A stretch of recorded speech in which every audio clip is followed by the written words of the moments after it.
RiverBender.com's live coverage of tonight's game is brought to you by Alton Memorial Hospital, the best health care close to home. Gerard Fisher American Family, all your protection under one roof. Alton Toyota. Toyota makes the car. Munganast makes the difference. St. Anthony's Health Center. Innovation, commitment, compassion. Weber Chevrolet, online at WeberGraniteCityChevy.com. First Cloverleaf Bank. We're better together. Riverbend Chiropractic Center, dedicated to caring for infants, children, and adults. Alton Sports Tap, sports, food, and good times. United Methodist Village, where living is easy. Andy's Auto Body, we can fix anything. The Medicine Shop in Wood River, caring beyond prescriptions. And by Lisa Funk, the Riverbend's top producing broker year after year. Redbirds 4 yards away from a chance to tie it with an extra point. Third down. Williams under center. Jones in motion again. This time they give it to the first man through, and they drive the pile into the end zone. There you go. The pile goes all the way into the end zone as he was hit at about the 5-yard line, but he gets in. Now Willings has to boot it through to tie the game and keep it going to the second overtime. The snap back, and it is blocked! It is blocked in the middle of the line, and the Tigers win it in overtime, 21-20 on the missed extra point. What a block by the Tiger defense. I couldn't even tell which man it was that got their hand up, but the defensive line with a very good push. It was a good snap, a good hold, a good kick. It was high enough, but the Tiger defender got even higher and was able to knock it out of the air. Good snap. Williams got it down in time. It was just a good push by the defensive line of the Tigers, and it was able to a player was able to get up high enough in the air to just get his hand on it, and that was literally the difference. A couple of inches, the Tigers were able to outplay the Redbirds by. Neither team with nothing to feel disappointed about, although the Redbirds do not wanting to be in this 1-2 hole. I feel sorry for the Belleville team that comes to Alma next week. They're going to have a price to pay. The Redbirds looking to take it out on somebody. Belleville East at Alton in week number 4, but tonight the Redbirds just that close to pulling off the win in a tough place to play here in Edwardsville. In overtime again, the Tigers over the Alton Redbirds, 21-20. Thanks to our engineers tonight, Brian and Tom. Thanks to my partner, Trevor Shaw, and to everybody at RiverBender.com, too. This is Brent Birkland from Edwardsville. So long, everybody.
Redbirds in their gray helmets, the white jerseys and the red numbers and the red pants here on the road, and they're going to get the football first as Edwardsville will kick the ball off, and the Alton Redbirds will hopefully get some good starting field position here tonight and get rolling on the road here tonight as the kickoff goes end over end. It's a short kick to about the 20-yard line. It's picked up there and right through the middle of the field for about 10 yards.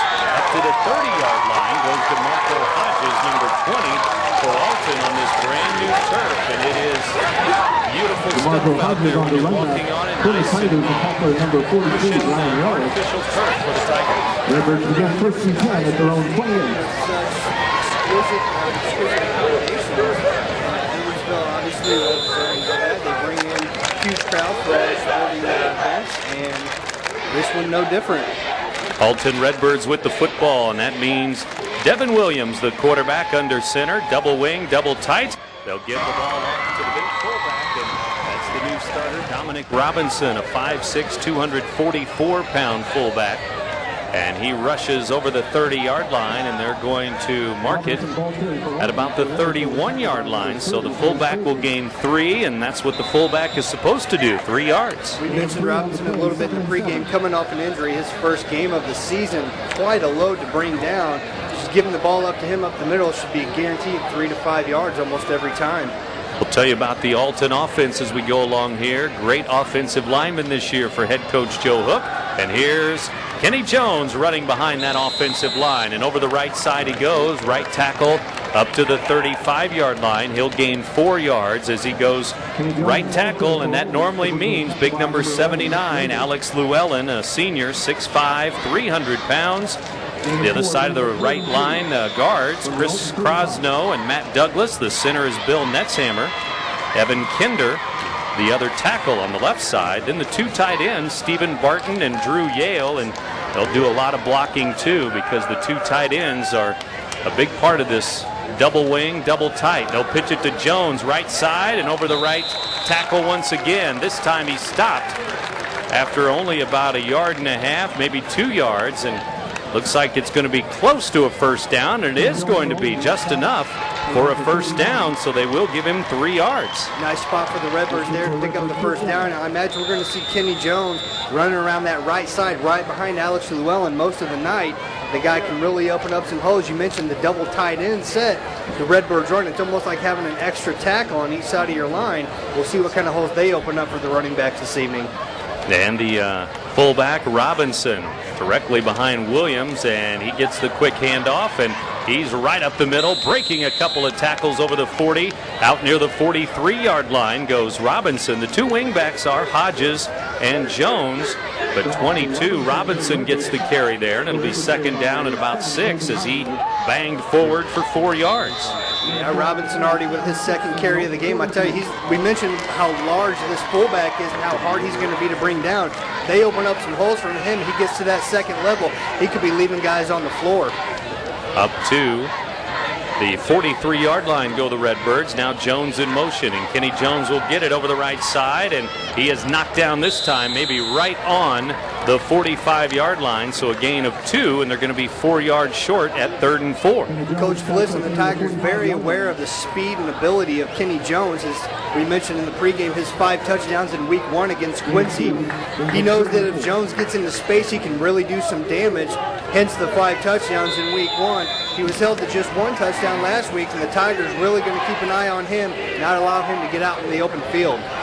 So 3rd down and about 4 to go for a first down. Redbirds need to get it up to their own 49-yard line. This time they'll bring it back through to Hodges, and he will not make it back to the line of scrimmage, as this time they went with a counter, faked it to Jones, and gave it to instead number 20, DeMarco Hodges, and he lost about a half yard. It's 4th down and punting time near midfield for the Redbirds. Decent idea there for the Redbirds as you put Jones in motion. He's ran around that right side a couple of times. They've also fed it to Robinson up the middle, trying to get the defense off guard there and catch a counter play on the backside. Tigers not biting on that one, though. Tight end, Drew Yale, also the punter, 6'4" senior.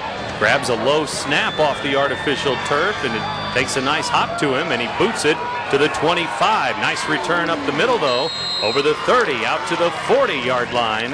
And that's where the Tigers will start at their own 40-yard line, as man back there all by himself, the return man, Andre Clerk, and 6'1" sophomore, had a lot of room up the middle.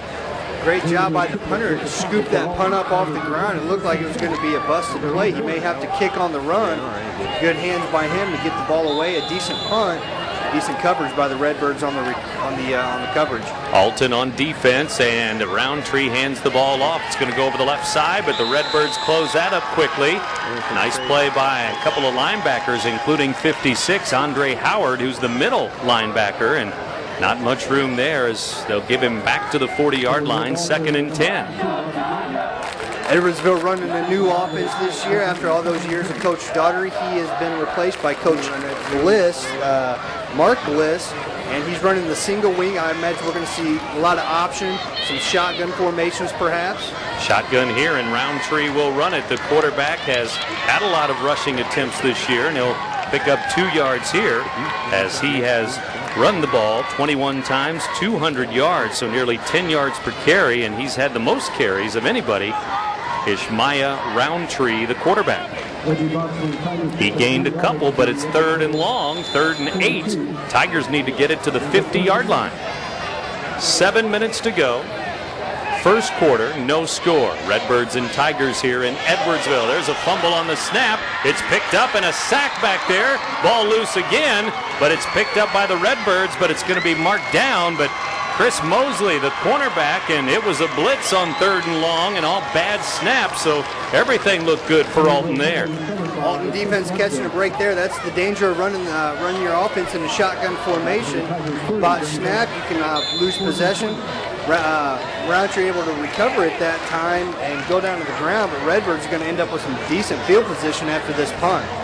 We hope so. Let's see. The Tigers booted away, and it's a high kick to the 30-yard line. It's bobbled by Jones. It's loose on the ground, and it looks like the Tigers may have picked it up off of the turf. And it is number 43, I believe, Brian Reller, who grabbed it. Jones couldn't hold it, and Alton, instead of getting the ball back, will turn it over. Redbirds just they catch a break on the defensive side and give it right back. Kenny Jones, back for the punt return. So good in open space, just could not field the ball, and it looked like the Redbirds may come up with it even after he botched the punt. But Edwardsville swoops in and takes over, and great field position now for the Tigers on about the 30-yard line. Single wing back to the right. They'll direct snap it, and it'll come this way to the near side, and knocked down is number 8 with the carry this time as they snapped it to Chase Westra. And Westra was back there with Roundtree, and they snapped it to number 8. He goes over the right side, and they're going to mark it inside the 25 at about the 23-yard line, a gain of 8. Roundtree, one of the captains of this team, not in there right now. Got the backup quarterback Westra in, as you mentioned. This time they snap it to Westra, and it is a counter to the near side, and cutting it back and inside the 20 goes number 22 with the carry. That's Robbie Brueggemann. Brueggemann 22 to the 19 for a new set of downs. That's a 1st and 10. 5:38 to go, first quarter, no score, but now the Tigers in their orange and black in the red zone at the 19. Brueggemann definitely a threat with the ball in his hands. He's only got 11 carries on the year, but 102 yards, almost a 10-point yards per carry average. And there's a flag down. On the snap there, and it looks like the Tigers were in motion. Illegal procedure on the offense before the snap, so back Edwardsville up 5 yards to about the 24-yard line. It'll be 1st and 15 now. Redbirds just trying to do something here and try and get back some field position from that botch snap by Kenny Jones, and the penalty on the offense will definitely help that. The Redbirds on defense here. That line, Matt Douglas at one end, Stephen Barton at the other. The tackles, Alex Llewellyn and Brendan Drake. Middle linebacker, Andre Howard. Outside, it's Kyle Bradshaw and Xavier Triplett, and off outside linebacker 2. Now they run the screen, they throw it, it's complete, and maybe back to the line of scrimmage before Matt Douglas grabs the man who grabbed the pass, and that was Connor Smith who grabbed it, but no gain. Smith had a little space to run there at first, but nice job by the defense flocking to the ball, as the Redbirds do very well. And a lot of shotgun continuing here from the Tiger offense. We saw what happened on third down in their last series. Surprised that Coach Bliss hasn't brought Westra up to stick his hands under center and just go the traditional route, snap him to the quarterback. Still the shotgun. They lost a yard there to the 25-yard line. Westra back. He'll roll to his left. He throws it, and there's a penalty flag flying down. Another penalty flag, as it was a double team there, and it's going to be pass interference on the Redbirds, who bumped the receiver. Maybe both defenders bumped him. Hard to tell on the far side of the field from here. It looked like a pretty good defensive play there. Westra trying to force it into coverage. Probably shouldn't have even thrown that pass. One thing I've seen the last couple of weeks in the high school football games we've got a lot of quarterbacks rolling left that throw with the right. Very hard to do even on any level. It's pretty non-traditional. I'm wondering why these head coaches aren't using the traditional way of rolling to the quarterback's strong side. Nevertheless, it's going to be Tigers' first down after the pass interference call. And an automatic first down, but it won't matter because they'll bring it half the distance all the way down to about the 13-yard line. So on the penalty, Alton's first penalty, it will be a first down for the Tigers now. 1st and 10 from about the 13. They'll hand the ball off. Up the middle it goes. Sliding over right tackle, but a good defensive play there. Andre Howard, the middle linebacker again there, to make the tackle, and again, no gain at all over that right side. Reggie Box on the carry that time. The defense just collapsed the line of scrimmage. He had nowhere to go. Edwardsville in the 3 wide receiver set that time to the near side, trying to spread this defense out a little bit and create some running lanes. Did not work that time as Alex Llewellyn and a gang of Redbirds just clogged up the middle. 2nd down and 10. 10 on the play clock to go. Westra back to pass. Shotgun. He'll throw it over the middle. It is in and out of the hands of number 29, Will Triggs. Triggs couldn't get to that one. Incomplete. 3rd down. Again, Tigers rolling left and throwing right. Unorthodox and very hard to do, especially with a high school quarterback, but both times they've done that, it's been an incomplete pass. They got lucky once with a defensive pass interference call.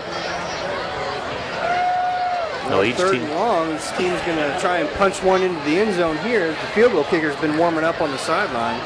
each team has had a possession. The Redbirds about to get their second possession when they fumbled it. There's a throw over the middle, and it is caught. And touchdown! Touchdown by Triggs. This time over the middle. He makes the catch in traffic, and he scores from 13 yards out with 3:43 to go in the first quarter. Jump ball situation there for Triggs, and he's going to win those battles most of the time. At 6'5", he's dwarfing nearly every defensive back the Redbirds have, with the exception of Jarvis Smith, who's got some height himself. But he went up over the middle that time, brought down a nice touchdown reception for Triggs, and the Tigers get on the board first.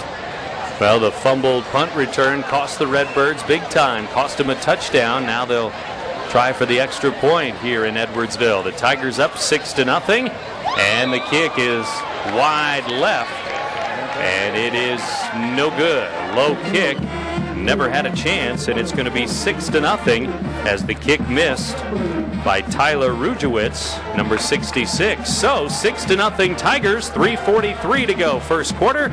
Back with the Redbirds receiving the kickoff in a moment. You're listening to 1570 Radio Sports. When making the biggest investment of your life, you should expect the experience, professionalism, and commitment of a full-time realtor. Lisa Funk will provide you with results you can count on. Satisfaction guaranteed. Only agent in town that offers a free moving van when you buy or sell. Her experience is not expensive, it's priceless. So look for Lisa for all your real estate needs at 910 Funk or www.lisafunk.com. RiverBender's top producing broker year after year. Sports, food, and good times. All this and more are waiting for you at Alton Sports Tab. Gather the crew for a night out, or better yet, bring in the whole family and enjoy the best burger or wings in town. We offer daily specials, an affordable menu, and a family-friendly atmosphere. Visit our new Caribbean themed edition. We also have banquet and meeting rooms for your special occasion. Alton Sports Tab, serving up sports, food, and good times daily at the intersection of Route 140 and Homer Adams Parkway in Alton.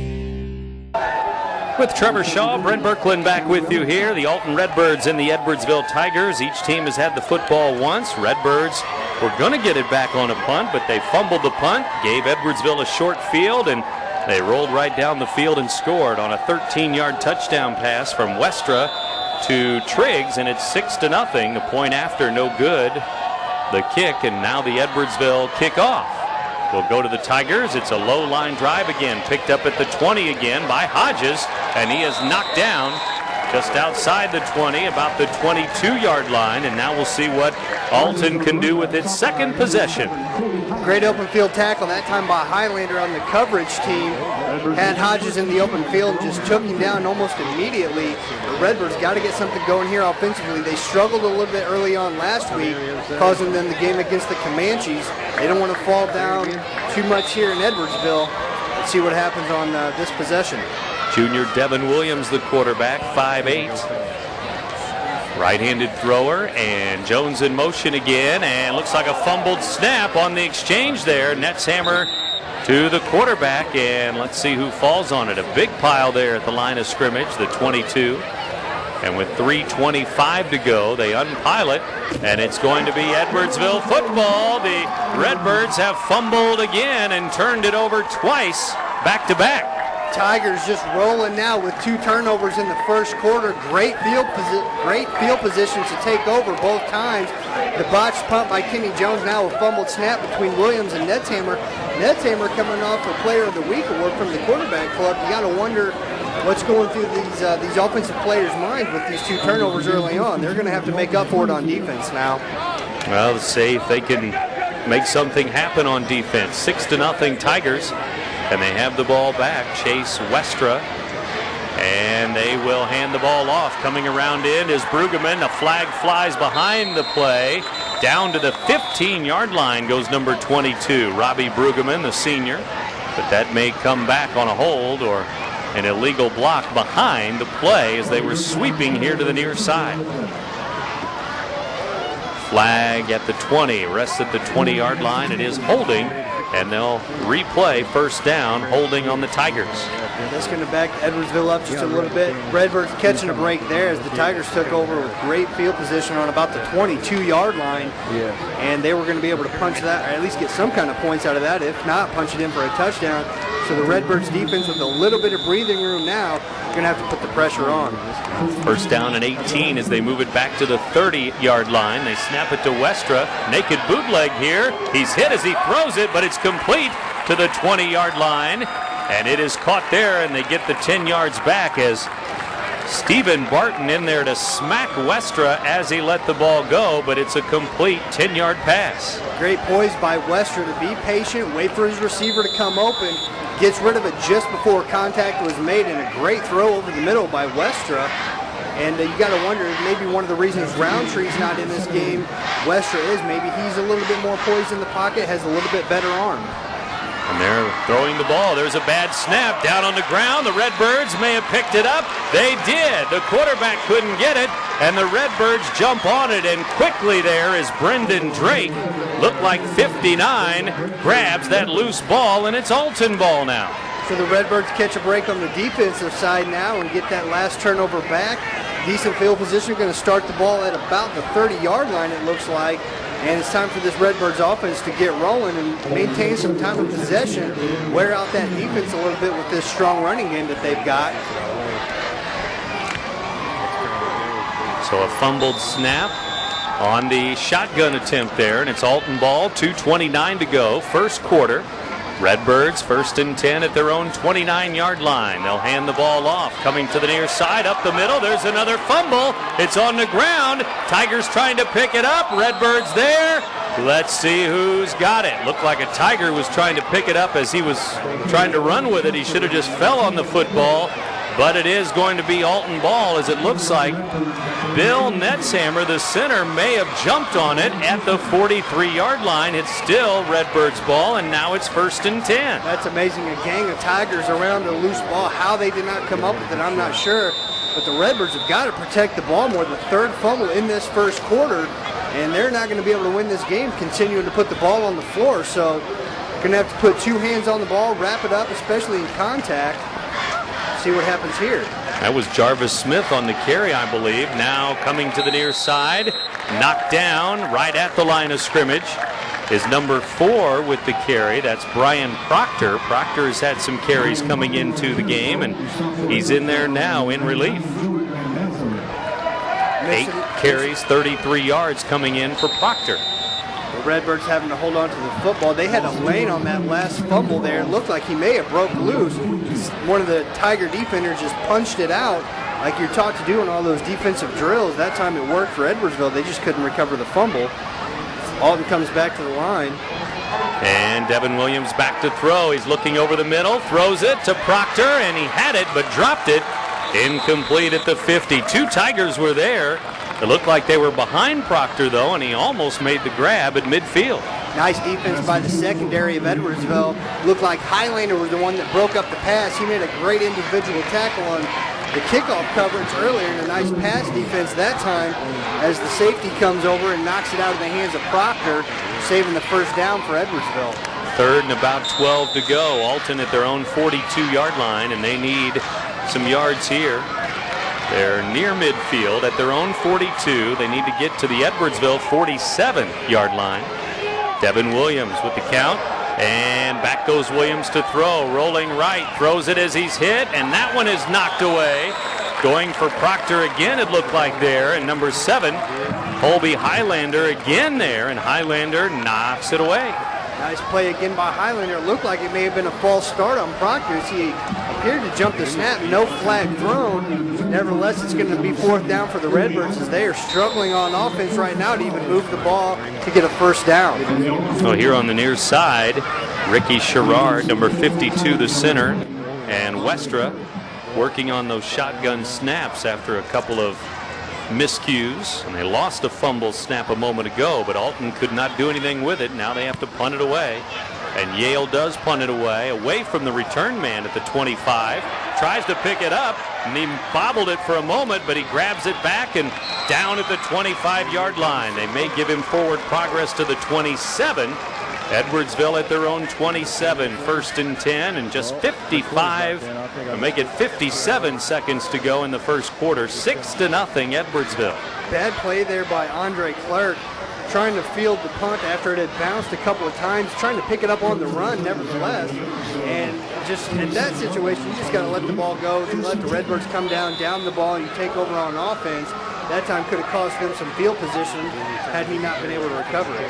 1st and 10, and in the shotgun again. This time they'll snap it, hand it to Brueggemann over the left side, breaks a couple of tackles, and he ends up out at the 35-yard line somehow through a massive offensive and defensive lineman. Big man in there. Brueggemann, 5'6", 175 pounds, not exactly a bruising back, but was able to squeak through to the second level there. Everybody here in the press box seemed a little surprised on that second effort as well.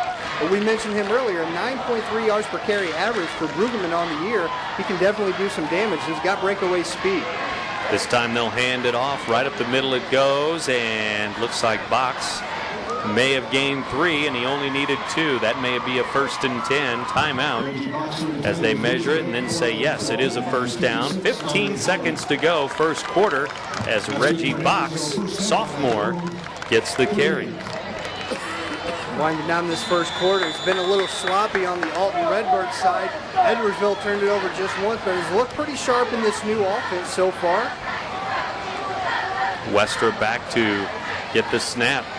Now some motion and a bad snap over the head of the quarterback again, and flags fly, and we'll see if it's the offense or the defense. And Zach Bunyan out there at quarterback now, a junior, and the Tigers trying 3 or 4 different quarterbacks in the first quarter here tonight. It is offsides on the Redbirds. Trying to get a grasp on Coach Mark Bliss's thinking on this, using several different quarterbacks in the early goings here of this game. Westra looking pretty effective so far. A couple of bot snaps. I'm not sure you can pin those on him as much as maybe the center, but that's the 3rd time now the quarterbacks had a hard time recovering the ball. Edwardsville just with a lucky break that time, as there's a penalty on the Redbirds.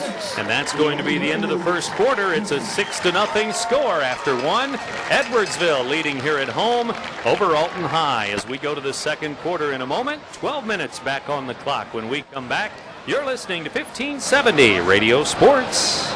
For nearly 120 years, First Cloverleaf Bank has played a vital role in shaping the history of Edwardsville and Glen Carbon, putting our customers, our people, and our community first. It's good to be first. First Cloverleaf Bank. RiverBend Chiropractic Center, the office of Dr. Stephanie Monroe, is a family wellness clinic that is conveniently located in Godfrey.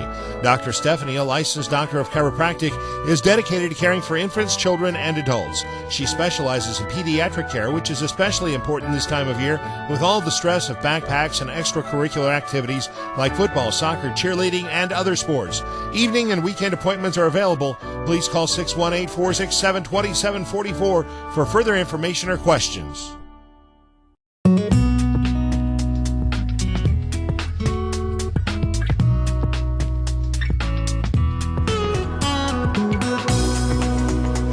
It's good to be first. First Cloverleaf Bank. Welcome back to Edwardsville. Second quarter about to get ready and get underway here in a 6-0 ball game. Edwardsville leading Alton 6-0 with a touchdown.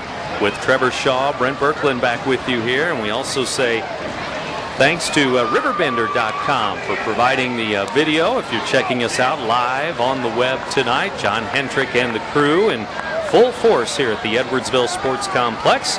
So we thank you for tuning in on the internet, on the web too, here this evening. If that may be the case, that's worldwide on the web.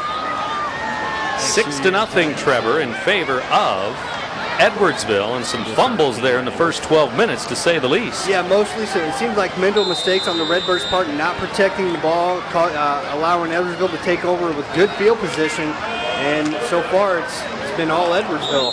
Box this time lining up at quarterback, and he hands the ball off quickly to Brueggemann, but he is quickly knocked down to the ground. 76, B.J. Jones, looks like he'll get credit for that tackle, and now he heads off to the sideline as Matt Douglas, defensive end, comes back in for the Redbirds. I mentioned the fumbles by the Redbirds, 3 of them. So far, 1 recovered by themselves, only 2 of them lost to Edwardsville, but they've got to find a way to protect the ball better.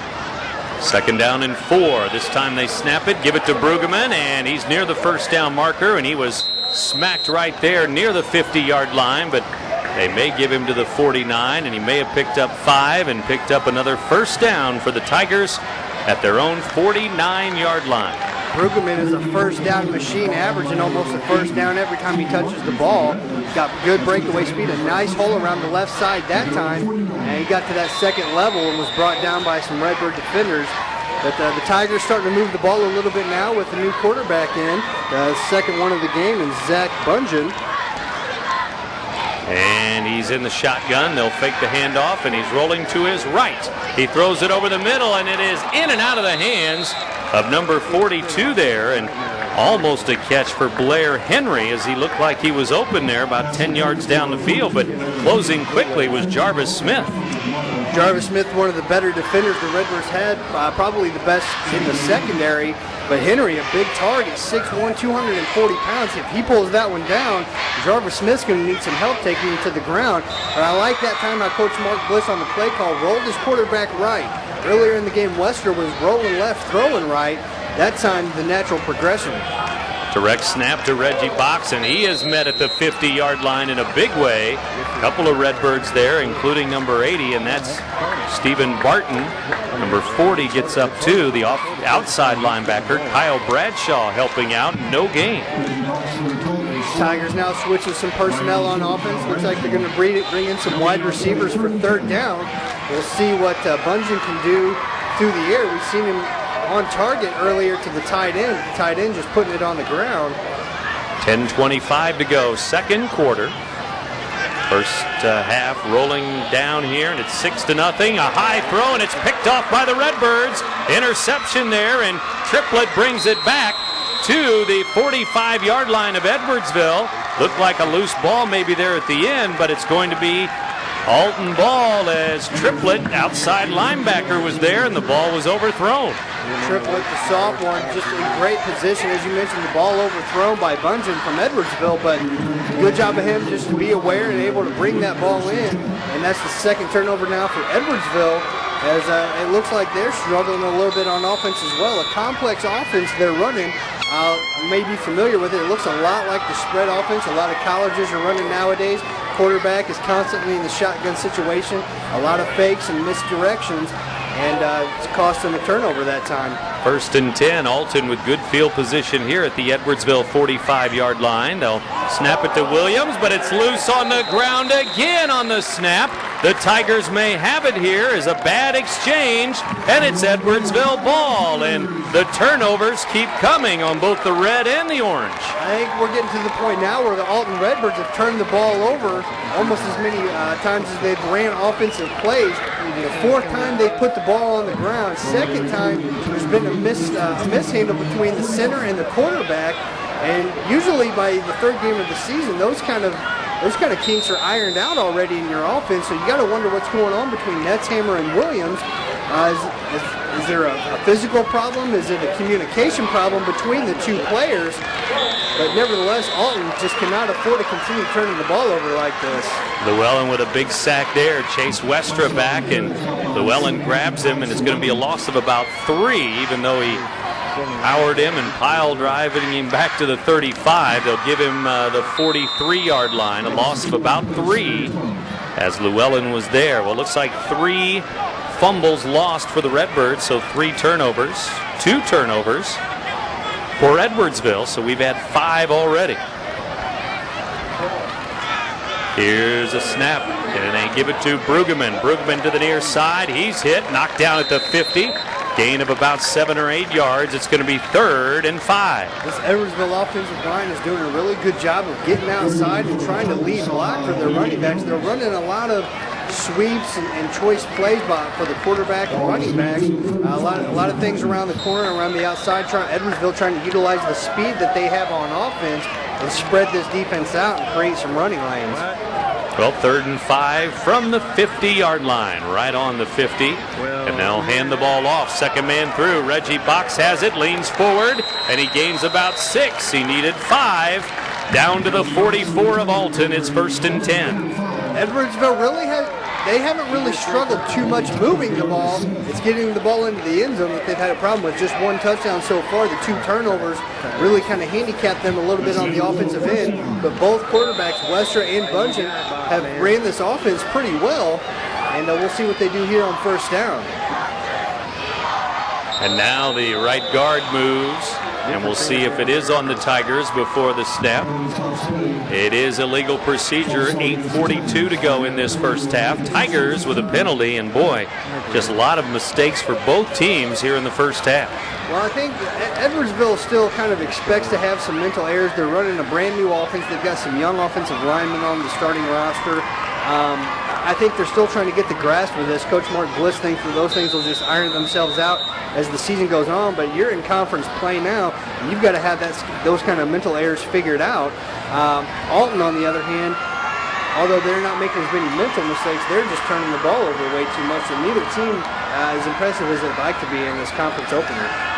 Snap back. Wester looks over the middle. It is tipped maybe by 2 Tigers in the same spot there. I'm not sure if they were supposed to be in the same pattern, but it's incomplete.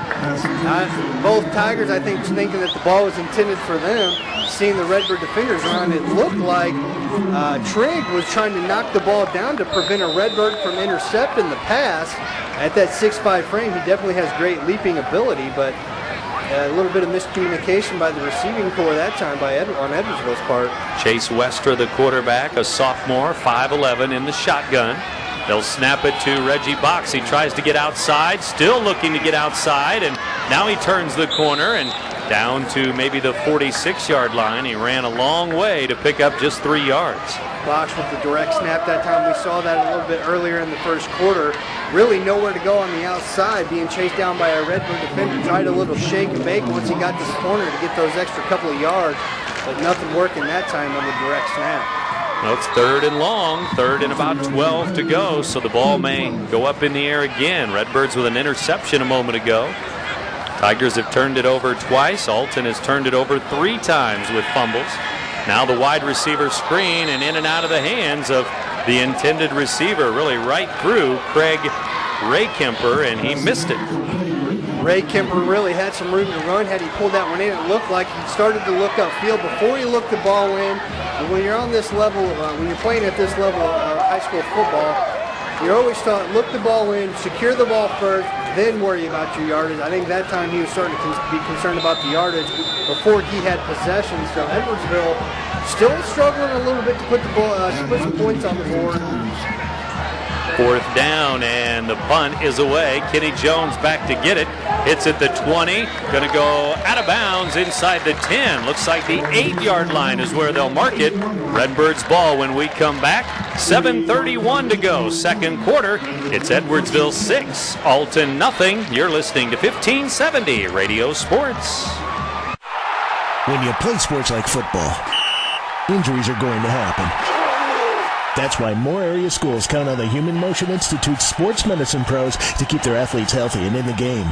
Our certified athletic trainers are part of the team, assessing and treating injuries right on the field. And if serious injury occurs, they're backed by an expert team of Alton Memorial Hospital surgeons and therapists. The Human Motion Institute at Alton Memorial Hospital. We're part of the team. Hi, George Weber. As we watch this year's Olympic Games and root for the world's top athletes, the Weber Chevrolet family wants to offer some encouragement to the terrific men and women representing our country. You are the best of the best. We know how hard you have worked. Win or lose, we are proud of you, and you are all truly winners.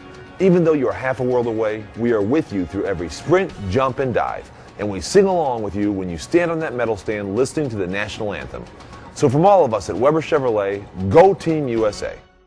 Plus-yard drive together before, but maybe not against a team as talented as this Tiger defense. And we can't have a turnover here like we've had before. Here's Jones trying to get to the outside, loses his feet, and sometimes this turf can be slippery, this artificial turf. It's out to the 10-yard line, a gain of about 2 or 3. Particularly for the Redbirds, they're not used to playing on a surface like this. They're used to playing on natural grass, which maybe not as slippery as you mentioned, Brent, but the Redbirds, they just have to focus on protecting the football. They turn the ball over just about every time they've had possession in this first half. They've got to figure out a way to at least eat some time of possession and keep that Edwardsville defense on the field. Maybe keep the ball the rest of this first half. Now Devin Williams back, will hand it off, and around the end, a good run there as an end around and a sweep for the Redbirds. Looks like Hodges is going to take it all the way out over the 20-yard line to about the 26-yard line before he's finally knocked down. Number 20, DeMarco Hodges. Hodges with the big carry there. First down of the game for the Alton Redbirds. And one of the things I think the Redbirds should kind of utilize more in their offense, they do have success running that double wing, double tight formation. But maybe spread the defense out a little bit by using some wide receivers, getting those tight ends away from the tackles and outside, spreading that defense out a little bit.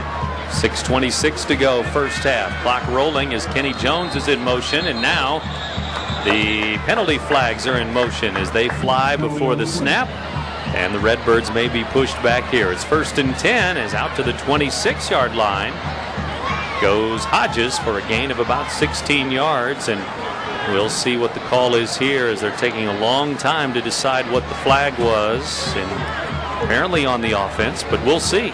Hodges, after that big first down run, you hate to see the Redbirds back up after they're starting to get a little momentum going here on offense. And the play call that time was a handoff up the middle to Robinson. And before the whistle blew, he was on that second level. And we mentioned his big size at 240-plus pounds. He's going to be a big load to bring down for some of these guys in the secondary if he can get to that second level. It looks like the Tigers be charged with a flag here. They may have had 12 men on the field. Illegal substitution, so out to the 31. 5-yard penalty on the Tigers there. Redbirds catch a break there. We thought it may have been an offensive penalty, but after the first down by Hodges, they get to move 5 more yards upfield, and now they're at about the 31. And we'll see what the play call is this time. I imagine a run behind Alex Llewellyn. 1st and 5, and Jones will not get it. They'll give it to the bruising fullback, and number 22 rumbles out to the 35-yard line, and a couple of yards there right up the middle for Dominique Robinson. Interesting play call there by Coach Hook. We saw in the play before where there was a penalty called. It was the exact same play. Jones goes in motion. Robinson up the middle. Thought maybe they'd change it up a little bit and try and catch the defense off guard, but they go ahead and go straight ahead with that big fullback and just try to punish that defensive line. Center again, Bill Netzhammer. The tackles, Kinder and Llewellyn. The guards, Crosno and Douglas. Tight ends, Barton and Yale. Third and short. Make it second and short. This time, right up the middle, out to the 41-yard line. Good run by DeMarco Hodges, and he was popped a time or two and held on to the ball. 1st and 10. Hodges with a nice hole up the middle that time. It was a fake pitch out to Kenny Jones around the right side, and the lane opened up in the middle for Hodges, a play we see the Redbirds run very often, and Hodges has a lot of success running that play. Highlander with a big hit at the end of that play. He is flying all over the place. Talking of Highlander on this Edwardsville defense, a couple of knockdowns and a few tackles already in this first half, and if they plan on going to the air, speaking of the Redbirds, they're going to have to keep an eye on him. Timeout on the field for the Tigers defense here. 5:31 to go. Second quarter, 6-0. Edwardsville leads Alton High. Back in Edwardsville, Illinois in a moment. You're listening to 1570 Radio Sports.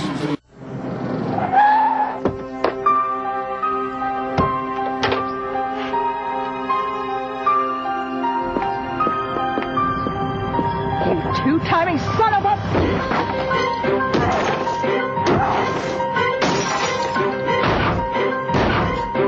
Honey, what are you doing? We can fix anything. Andy's Auto Body on Broadway in Alton. Make life easy for yourself at the United Methodist Village. With no more stairs and no more home upkeep in a spacious apartment or villa home, with no upfront endowment and just one monthly fee, you stay in control of your finances. Now that's easy and smart. Countryside living that is fun, neighborly, and only minutes from the Clark Bridge. The United Methodist Village, where living is easy. I only wish I'd have moved here sooner.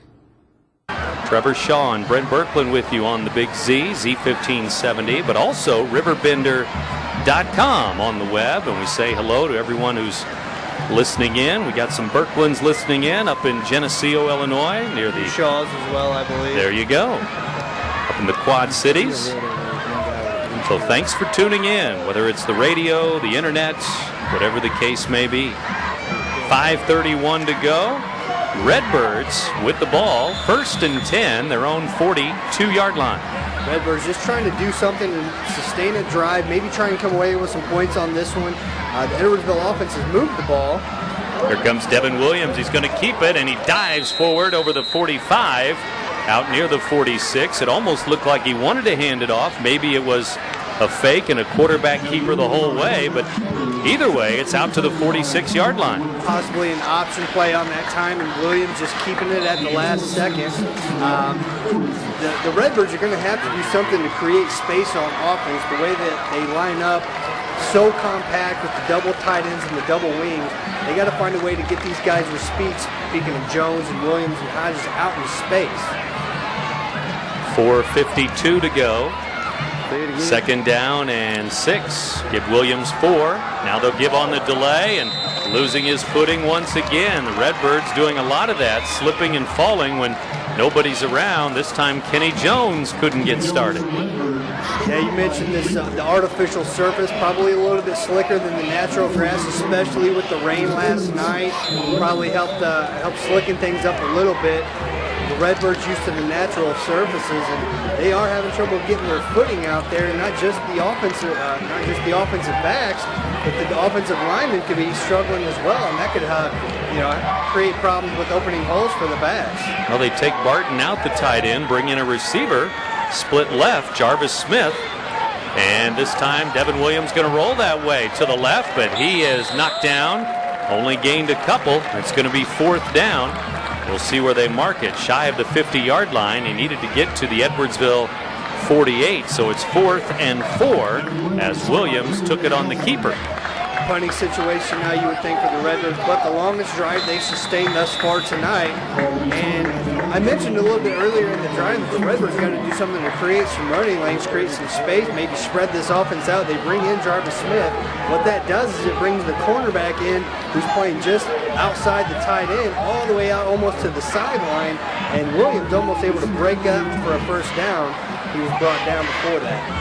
Good snap, but a fumble by the punter, and it's picked up at the 40-yard line and headed to the end zone, and it will be a touchdown for the Tigers on special teams. Brian Reller grabbed it as the punter got a good snap for a change and just dropped it. Yeah, the punter earlier, the first punt in the game, he did a great job of scooping it up from the turf and getting the punt away. That time, couldn't handle the snap, and the Edwardsville Tigers bobbled it a little bit and then picked it up for the touchdown. They get their second score of the game on special teams. And right now the Redbirds just trying to figure out a way to move this ball and come up with some points. Last week they went down 14-0 before they were able to really do anything offensively, and it's looking like it's going to be that way again.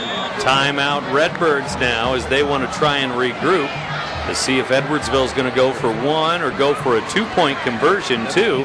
That's about a 40-yard return, though, a fumble return, and the fourth fumble lost for the Redbirds here in the first half. And boy, Southwestern Conference opener, and you don't want anywhere near that many mistakes, but 12-0 Tigers. 12-0 Tigers. Nice return that time by Brian Reller, the junior tight end / linebacker on special teams. And that guy's got some wheels. I tell you what, once he picked it up, it did not look like anyone from Alton was going to be able to catch him. You mentioned the timeout by the Redbirds. I think they're planning on lining up in a traditional defense. Edwardsville probably going to go for two after the missed point after attempt after the first touchdown to Trigg. And it looks like the offense is coming out onto the field for Edwardsville, and they will go for two and try and make this game 14-0. Well, for Reller, looks like his first touchdown of the year, and the Tigers have scored some points this year, of course. Led by Box with 3 touchdowns, Randazzo with 2, Roundtree with 2. But now, tonight, Triggs with his first and Reller with his first TD of the year. We really haven't seen anything from Roundtree tonight. Coach Mark Bliss switching quarterbacks up a little bit. I wonder if we'll see him much in the second half.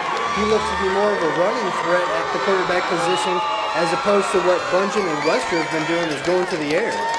Wester takes the snap, they give it to Brugum, and he was in motion, and he will sweep to the right and score on a 2-point conversion. Nobody touches him around the right end, and with 3:12 to go till halftime, it's 14-0 now, the Tigers over the Redbirds. You're listening to 1570 Radio Sports.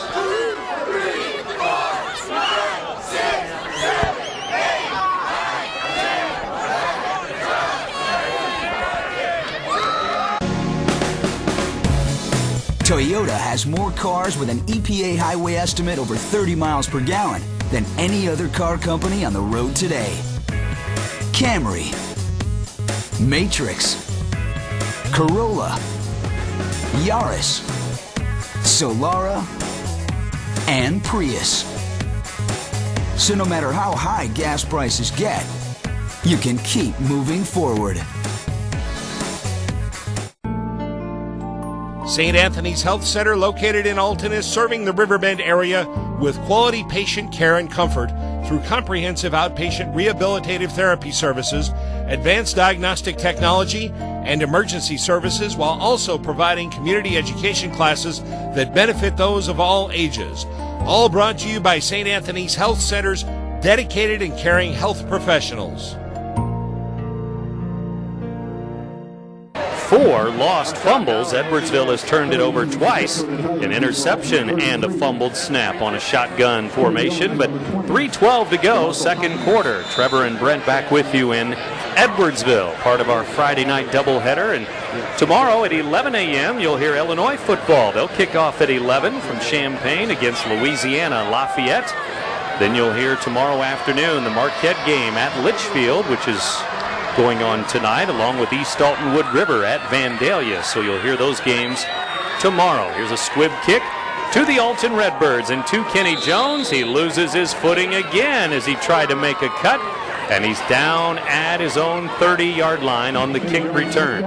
You mentioned the surface of this field, how the Redbirds seem like they're having trouble getting anything going. Every time a back or someone makes a cut with the ball, they just simply go to the ground. It's not even the pressure from the defense, it's just the footing out there. I wonder if they can make some kind of adjustment at halftime, maybe put in some longer cleats if they have them available, but they've got to figure out a way to keep their footing and move this football, because right now, with 4 lost turnovers, 5 fumbles total, the Redbirds have got to get something going.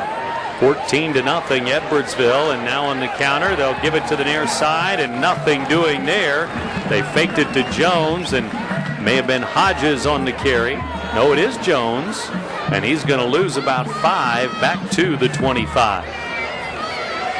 Redbirds really nothing doing that time with a little less than 3 minutes to go.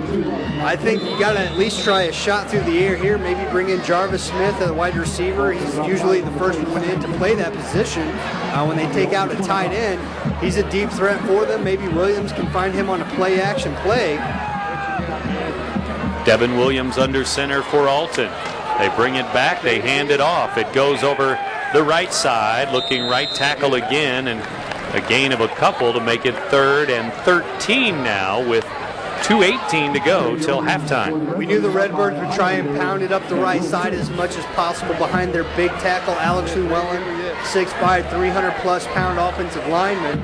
But it's not going to do any good for him to create holes if every time a back cuts, he falls down before a defender can even get to him to make the tackle. So with 3rd and very long, they're still in the double tie formation. I figured this is a passing situation.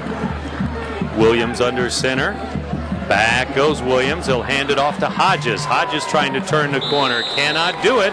The pursuit is there again for Edwardsville. Back to the 25 again, and it's 4th and 15. With this double tie formation, the defense can really just put so many guys in the box and just shut down the running game. And when the Redbirds aren't having trouble with their footing and falling down, they're getting gang tackled by this speedy Edwardsville defense.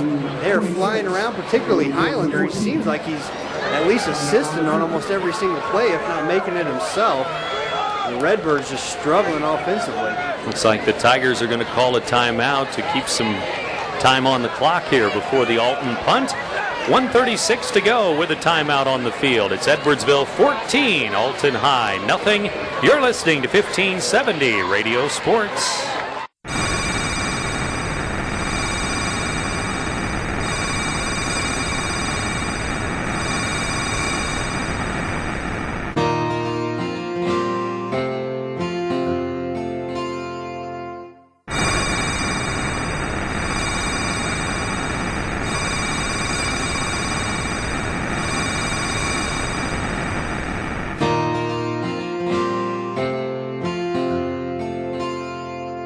Take a look at the latest J.D. Power & Associates insurance certifications for customer satisfaction. Know what each certified agency has in common? Each is with American Family Insurance. In fact, American Family Agencies are the first agency certified by J.D. Power & Associates. According to our policyholders, our agents deliver an outstanding customer experience. American Family Insurance. All your protection under one roof. Call me, Gerard Fisher, at 466-7062 or stop by 3014 Godfrey Road. Last year at Public School Stadium, Edwardsville turned it over 5 times, and the Redbirds won 20-13 over Edwardsville. Tonight, Tigers trying to get back on the winning track. They've lost to Alton 3 of the last 4 meetings. That's something that they did, like you said, they want to get back on the right track. This year, the turnovers coming on part of the Redbirds. We'll see if they can field this punt properly and get it away and at least pin the Tigers back with poor field position. There's a punt and there's a flag as the punter was knocked down, and the ball lands at the 50-yard line, and they're going to be roughing the punter back behind the play, and it's a personal foul as they went for the block punt. Robbie Brueggemann, number 22, may have been the man in there to knock down Drew Yale. Redbirds catching a couple of breaks for first downs in the form of penalties in this first half. Really, with the exception of about a 16-yard run by Hodges early on in the second quarter, their offense has been completely anemic and haven't even yet crossed midfield. So you got to figure with the punting situation, Edwardsville had plenty of time left. They were going to go to the air and try and get some more points on the board, but the Redbirds have to sustain and drive here, at least keep the ball out of the Tigers' hands. Well, this is going to bring the ball all the way up to the 40-yard line. That's 40 yards in penalties on Edwardsville tonight. They already have 5 penalties for 40 yards. And now Alton from their own 41-yard line. 1:28 to go. We'll see if the Redbirds can do anything about a 14-0 deficit here. Devin Williams under center. And motion, and Williams back to throw, looking deep. He throws a jump ball there, and it is in and out of the hands of number 80, Stephen Barton. Double team there at the 35 of Edwardsville, but got his hands on it and almost grabbed that jump ball. Big time target in Barton at 6'5", going for the jump ball situation. 2 Tiger defenders on that play. I'm really surprised, however, Barton couldn't come up with it. It looked like he took a good angle, tried to catch it at its highest point. Just could not come down with it, but the first time the Redbirds have went to the air here tonight, it was unsuccessful. But I think the way they've struggled running the ball, they've got to try a couple of more shots like that, at least in this series. They fake it to Jones, give it to Hodges. Some good blocking over there, but the Tigers come through and make the play as they break through that Alton wall there, and it's 3rd down and about 9. Hodges for just 1 yard. Brent, you mentioned a couple of minutes ago the 40 yards in penalties by the Tigers. That is obviously bad, particularly to still have that in the first half, but they've had more penalty yards than the Alton Redbirds have had in total yards offense, just about, I think. That's about the same, probably. Even up. 49 seconds to go. First half. 3rd down and 9 from their own 42. Redbirds have it. They turn the corner up near the 50-yard line, but it's 4th down now.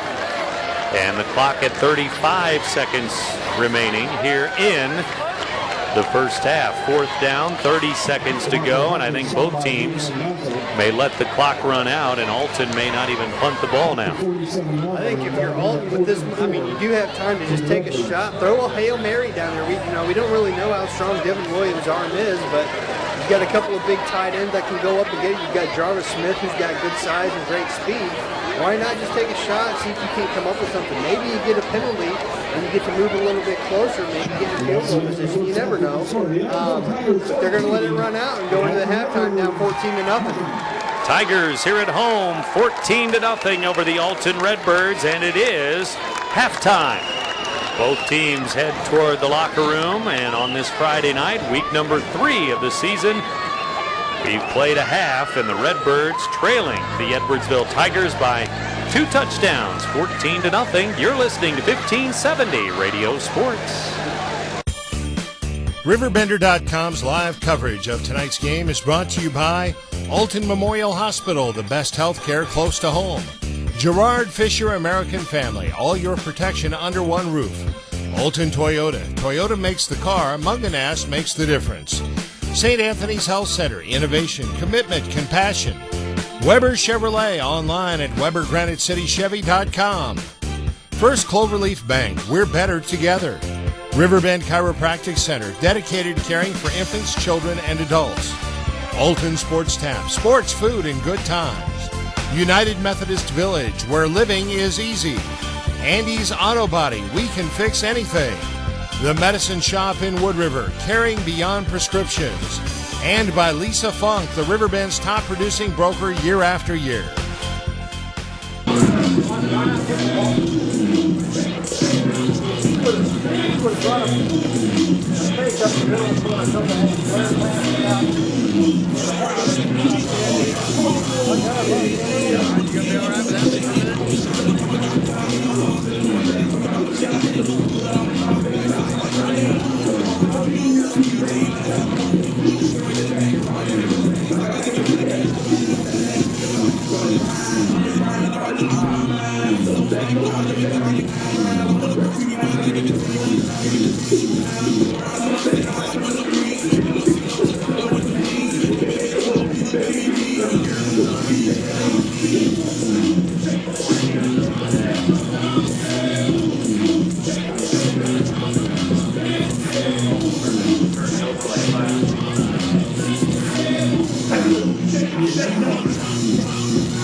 rotating team.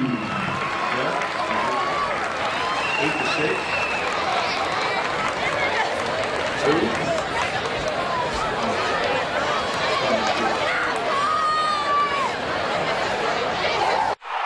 When you play sports like football, injuries are going to happen. That's why more area schools count on the Human Motion Institute's sports medicine pros to keep their athletes healthy and in the game. Our certified athletic trainers are part of the team, assessing and treating injuries right on the field. And if serious injury occurs, they're backed by an expert team of Alton Memorial Hospital surgeons and therapists. The Human Motion Institute at Alton Memorial Hospital. We're part of the team.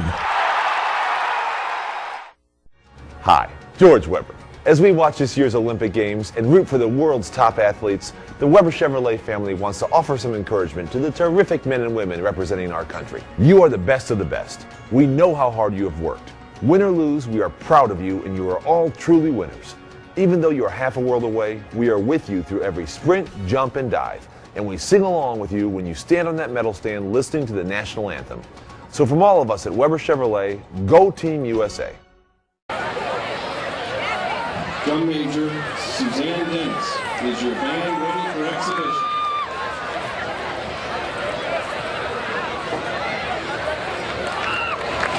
You may take the field in exhibition.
RiverBender.com's live coverage of tonight's game is brought to you by Alton Memorial Hospital, the best health care close to home.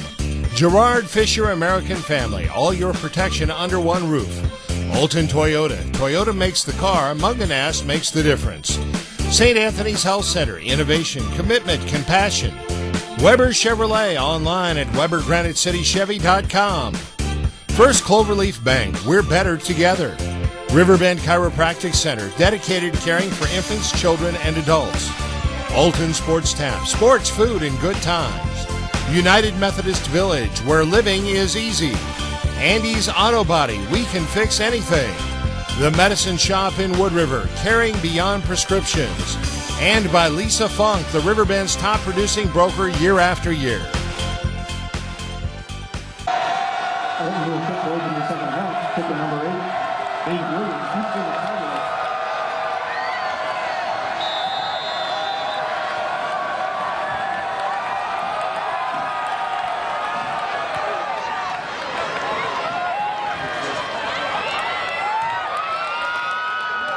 Hurt that ankle in the last game.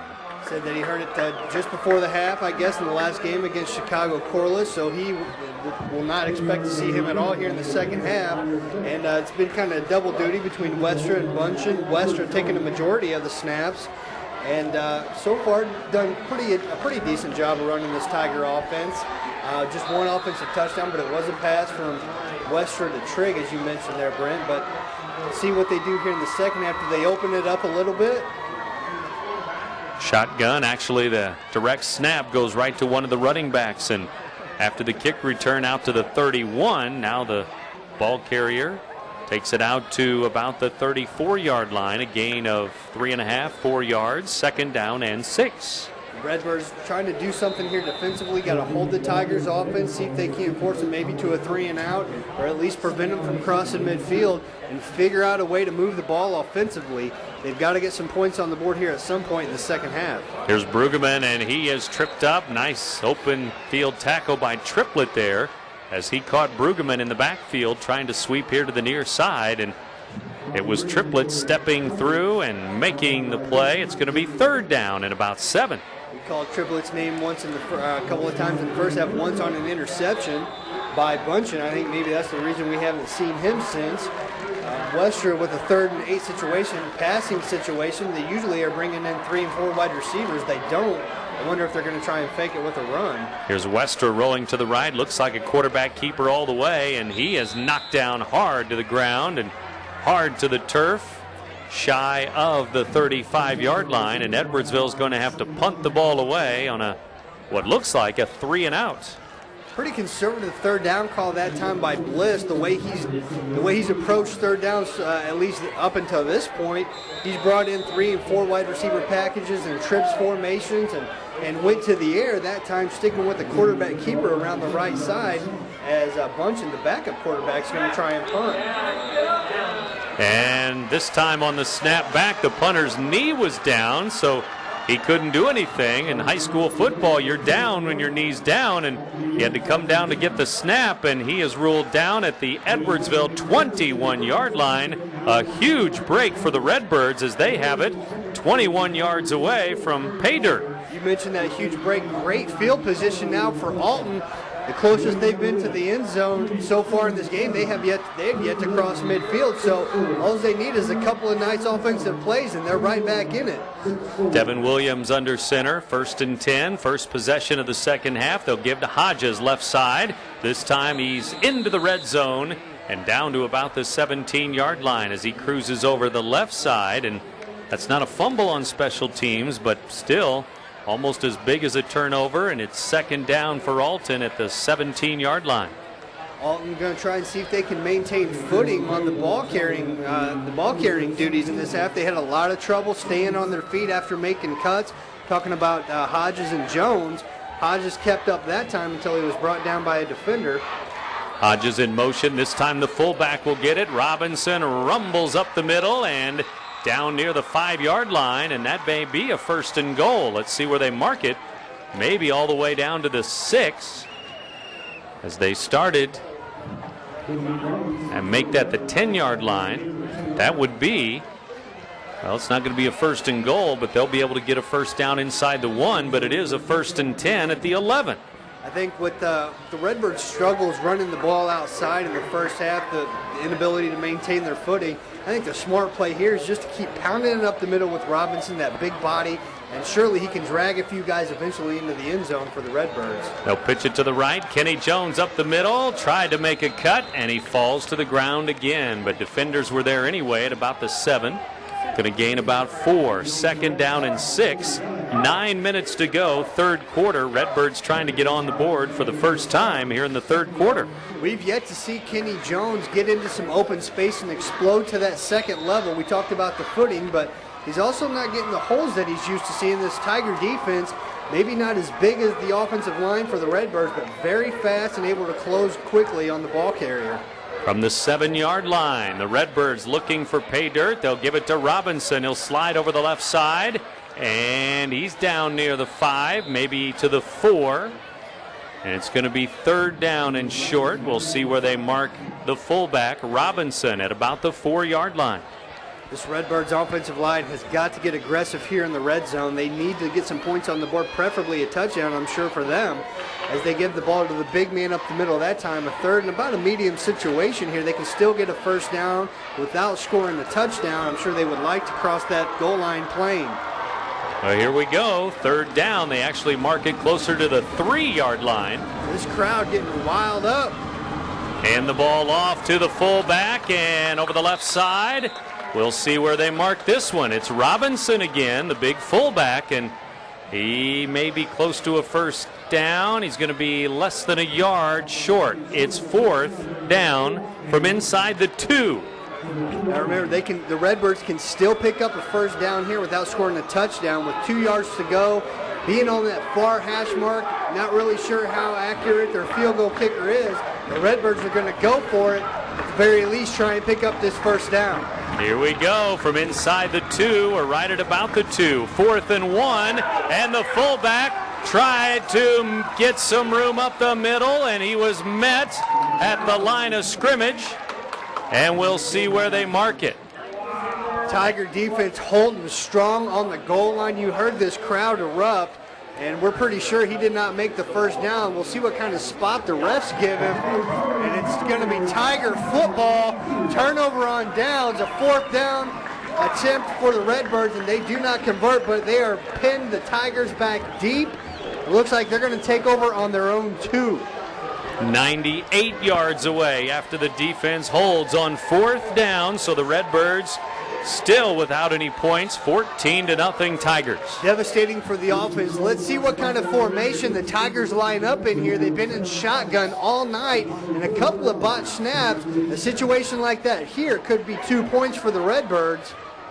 And they didn't get a first down last time, remember. This time up the middle and out near the 5-yard line. Looked like Aaron Walker, maybe, number 24, a new running back. And we've seen that play a couple of times, direct snap to the back. Tigers have still yet to line up under center with either quarterback and pin back deep. Really, that's the safe call, is you don't want to run the risk of fumbling the shotgun snap with the young sophomore quarterback Westra. And it's 2nd and about 6 yards, and it's a dive up the middle. We'll see where they spot the ball. That's going to be Brueggemann this time, and he's going to be behind the line of scrimmage, back near the 3-yard line. A moment ago, Eric Vineyard, number 24, with a carry of a couple, and then looks like Brueggemann's going to lose those couple right back, and now we're going to be 3rd down and about 10 to go again. Brueggemann came into this game averaging 9.3 yards per carry. That has definitely shortened up since then with a couple of short yards. I thought maybe he got back to the line of scrimmage on that last run. 3rd and 10, snap to Westra. He is rolling to his right in the end zone. Now he's out of the end zone, but knocked down short of the 5-yard line. It's going to be a gain of a couple, and it's 4th down. Another 3 and out for the Tigers, and we're halfway through the 3rd quarter. Redbird defense holding strong, trying to give their offense the best field position possible by not allowing the Tigers to convert a first down. And they did a good job on that time. And a gutsy call by Blitz, rolling this quarterback out to try and just get some breathing room for the punter. And we'll see. We've seen the last punt exchange, the punter downing it as he couldn't hold on to the snap. We'll see what happens this time. And back deep this time is Jarvis Smith. Smith lets it hit at about the 40. He's going to get away from it as it rolls out near the 40-yard line. At the Edwardsville 39, it's going to be great field position for the Alton Redbirds when we come back. 5:24 to go, third quarter. It's still Edwardsville 14, Alton nothing. You're listening to 1570 Radio Sports. Take a look at the latest J.D. Power & Associates insurance certifications for customer satisfaction. Know what each certified agency has in common? Each is with American Family Insurance. In fact, American Family Agencies are the first agencies certified by J.D. Power & Associates. According to our policyholders, our agents deliver an outstanding customer experience. American Family Insurance. All your protection under one roof. Call me, Gerard Fisher, at 466-7062 or stop by 3014 Godfrey Road. When making the biggest investment of your life, you should expect the experience, professionalism, and commitment of a full-time realtor. Lisa Funk will provide you with results you can count on. Satisfaction guaranteed. Only agent in town that offers a free moving van when you buy or sell. Her experience is not expensive, it's priceless. So look for Lisa for all your real estate needs at 910 Funk or www.lisafunk.com. Riverbender's top producing broker year after year. Marco Hodges, and he just missed it. He was open. Wide open was Hodges. Williams with a great pass. You got to bring that one in with your hands. Hodges trying to catch it up against a shoulder pass. And really, I mean, that's how you're taught to do it. Bring it in with your hands, tuck it, and run upfield. Hodges just trying to press it up against the shoulder pads. More times than not, that's going to bounce off. It's going to be an incomplete pass. A surprising first down through the air that time. An unlikely call by Coach Hook there. The Redbirds offense has got to do something to pick up that defense. Unofficially, I think Williams, I have him at 0 for 4 on the night. No completed passes. He's going to try it again, though. Back deep, and he's going to throw it deep. Jarvis Smith is back there. He grabs it. Touchdown, Redbirds! Devin Williams to Jarvis Smith, who got a step on the defender. Man-to-man coverage, 39 yards for the touchdown. Nice pass by Williams. Nice tight spiral to find the open man, just getting it over the defender's head. And put pretty placement for Jarvis Smith to come up with it, take a couple of steps, and gets into that end zone. And I mentioned that in the first half, how the Redbirds need to spread this offense out a little bit and get the Tigers in space. I mentioned Jarvis Smith, probably their best deep threat, and they go to him here in the second half with about 5 minutes to go in the third quarter. And we've got a ball game now, folks. David Willings will try to boot the point after in, and he does. Number 8, the right-footed kicker, boots it through. The 6'3 senior makes it 14-7. The Redbirds are on the board here with 5:13 to go in the third quarter. And we'll keep it here as the Alton Redbirds strike through the air. 2 passes in a row for the Redbirds. I don't think I've covered quite a few Redbird games in the last couple of years. I honestly do not think I've ever seen them pass 2 times in a row.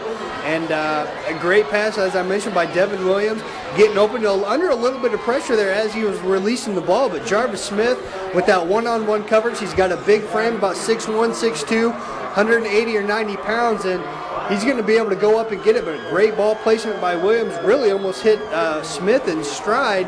And the Redbirds now, biggest offensive play of the game for them, and we'll see what they do the next time they get the ball back with their offensive possession. Will they go back to the air again, because they were able to strike quickly in that possession? Well, it would have been nice to score from the 2 or 3 yard line, but as it turns out, they hold on defense. 2 straight 3-and-outs for the Alton defense here in the second half. And our score now 14-7 as the Redbirds score a touchdown through the air. And now through the air goes a deep kick into the end zone. A big boot there off the tee by Willings. And he sends it through the end zone. So Edwardsville starts at their own 20. We're now at 5:13 to go again. Third quarter. Redbirds within 7 now.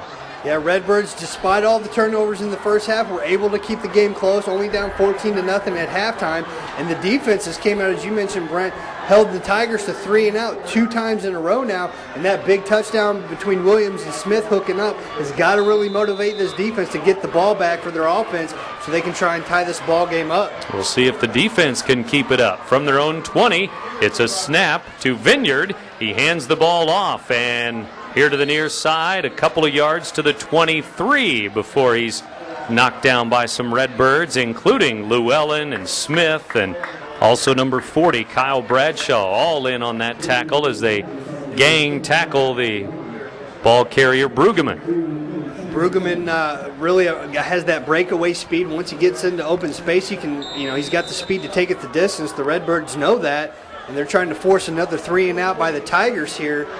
And some misdirection. The Tigers have run quite a bit. I imagine they're going to stick with that, but this Redbirds defense has got to stay home and play smart. This time they fake the handoff, and it's a keeper. Vineyard up near the 30-yard line. He may be just short of a first down. 3rd and short as 24 kept it on a fake this time to Brueggemann. 3rd and about a yard to go, and the Tigers running the way they run that shotgun offense. We've seen them do the direct snap a couple of times to a couple of different backs, actually. I wonder in a short yard situation if that's the plan. Try and have the quarterback fake the snap and roll out and get the defense rolling one way to open up a lane in the middle. 3rd and 1. They mark it at the 29, and up the middle it goes, and near the 30-yard line. Looks like it may be a gain of 2 out to the 31 for Vineyard, and that's their first down of this 3rd quarter. 1st and 10, Edwardsville. Vineyard taking that direct snap, and Western just rolling out, trying to get the defense to move with them, and they pick up the yardage to get the first, but just barely. And the Alton defense trying to clamp up now and force a turnover maybe. 1st and 10. Tigers with the ball, Redbirds on defense. Westra will hand it off, comes to the near side. It's Brueggemann. Brueggemann knocked down, but he's over the 35 to the 37 as he lowers his shoulder, and so do some Redbird defenders out to the 37-yard line. The way a lot of these running plays the Tigers are running sets up, it's a quarterback choice play where he can either give it to the guy running around the outside. If it doesn't appear to be open, he can give it to the guy going up the middle. It actually had me faked out that time. I thought the guy was going up the middle with the ball, but he took it around the outside for a pretty decent gain. Looks like about 5 yards for Brueggemann this time. This time they snap it right to Vineyard, and he may have another 5 and another first down. It is very close to the 42-yard line, and maybe they'll mark it a half yard short. Another direct snap by the Tigers to the running back, and haven't seen them go to the air yet in this half, which we saw them drop back quite a few times in the first half, running the spread offense out of the shotgun formation. They move the chains again with about a little bit less than 3 minutes to go, and they're approaching midfield. Couple of first downs. Now they give it to Brueggemann. This time he rumbles forward for about 5 more as he broke a couple of tackles out near the 47-yard line, near midfield. 2nd and 5. Brueggemann getting some rhythm here in the second half. A few carries to bring the ball out from the 20-yard line. Now they're at about the 48, almost at midfield. And the Tigers really moving the ball well on the ground now. I wouldn't be surprised to see a play-action fake this or the next down. Tigers line it up with 2:09 to go, 3rd quarter. Quick ball game here tonight. This time the draw, and it goes to Vineyard. Lots of room over the 50, down inside the 45 to about the 43. And Redbird Jarvis Smith slow to get up, but he's up on his feet. That's another first down for the Tigers. Tigers running that choice play again, this time giving it to the man up the middle. Had a great lane. Nice pickup that time by Vineyard. About 10 yards there. Sophomore Chase Westra doing a good job of running this spread offense here in the second half. Really been able to move the ball well in this series. Tigers with it, and they'll snap this one back to Westra. Westra caught from behind this time, back to the 45-yard line. So not much there as the Redbirds were there to make the play. It's 2nd down and long, a loss of 2. I think typically that play works a lot better when they've got Roundtree in there, a little bit more athletic than Westra, also probably a little bit more familiar with this play calling. He's leading the team in rushing so far coming into this game, but he's out with an ankle injury, and Westra just doing what he can to get back to the line of scrimmage. 2nd and 12, Brueggemann in motion, low snap, and after he comes to get it, it's going to be the defender, Matt Douglas, the defensive end, coming to get him, and a sack as the direct snap goes to Vineyard, but he's knocked down back at the 48, 3rd and long. That's the 3rd time we've seen a direct snap in this series by the Tigers. I think maybe kind of wore out that play a little bit in this series as the Redbirds didn't fall for the fake that time. Edwardsville brings in some wide receivers, and it's a passing situation, and they're probably going to be going to the air here. 3rd and 15 from the Alton 48-yard line. Back to throw as Westra has some time, throws it to the near side, caught by Triggs, and he is gone. There's a flag. There's a flag back at the line of scrimmage. It's 48 yards and a touchdown, but maybe some holding on the Tigers line, and it is holding on Edwardsville back at the line of scrimmage to take away another Triggs touchdown. Trigg wide open up the sideline that time, just purely outran the defense and looked like they were going to go up 21-7, and a great pass by Chase Westra. Nice pretty spiral up the sideline, hit Trigg in stride, but an offensive lineman with a mental error, and that's going to bring back Triggs what would be his second touchdown of the game. And this could be a devastating blow for the Tigers. It was already 3rd and long. It's going to be 3rd and maybe 25 or 26 now after that holding penalty. Yeah, because the hold was about 4 yards behind the line of scrimmage as they were trying to protect the quarterback. So it's going to be all the way back to the 38-yard line. So 3rd and even longer now. So all 4 receivers stay into the game. It's still a passing situation, 3rd and almost 30 yards. And back goes Westra being rushed. He throws it, but it's underthrown as his arm was hit when he threw it by the big man, number 79, Alex Llewellyn, 6'5" senior. That is a guy you do not want to be sacked by, especially if you're Chase Westra. Not to say that Westra is a small man by any means, but compared to the 6'5", 300-plus pounder Llewellyn, that's probably the best thing in probably in Westra's best interest to get rid of that ball as quickly as possible, whether it's complete or not.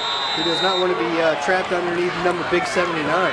17 seconds to go, 3rd quarter, and now Tigers punt it, 4th and 29 from their own 38. The Redbirds hope to get some good field position out of this punt. We'll see what happens.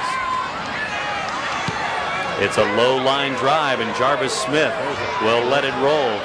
30-yard line, rolls down near the 20-yard line. And finally touched there with 6.1 seconds to go, 3rd quarter.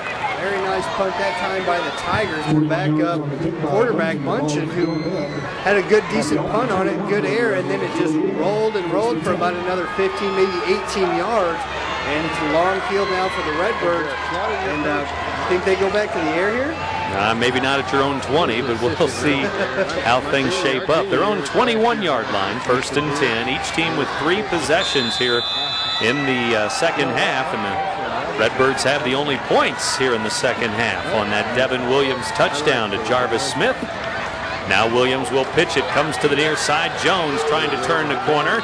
He is smothered under at about the 27-yard line. He's going to gain about 5 or 6, and that's going to be the end of the 3rd quarter here in Edwardsville. The 4th quarter on the way, and it's anybody's game. It's a 1-score game. Edwardsville 14, Alton 7. You're listening to 1570 Radio Sports. For nearly 120 years, First Cloverleaf Bank has played a vital role in shaping the history of Edwardsville and Glen Carbon, putting our customers, our people, and our community first. It's good to be first. First Cloverleaf Bank. Sports, food, and good times. All this and more are waiting for you at Alton Sports Tap. Gather the crew for a night out, or better yet, bring in the whole family and enjoy the best burger or wings in town. We offer daily specials, an affordable menu, and a family-friendly atmosphere. Visit our new Caribbean-themed edition. We also have banquet and meeting rooms for your special occasion. Alton Sports Tap, serving up sports, food, and good times daily at the intersection of Route 140 and Homer Adams Parkway in Alton.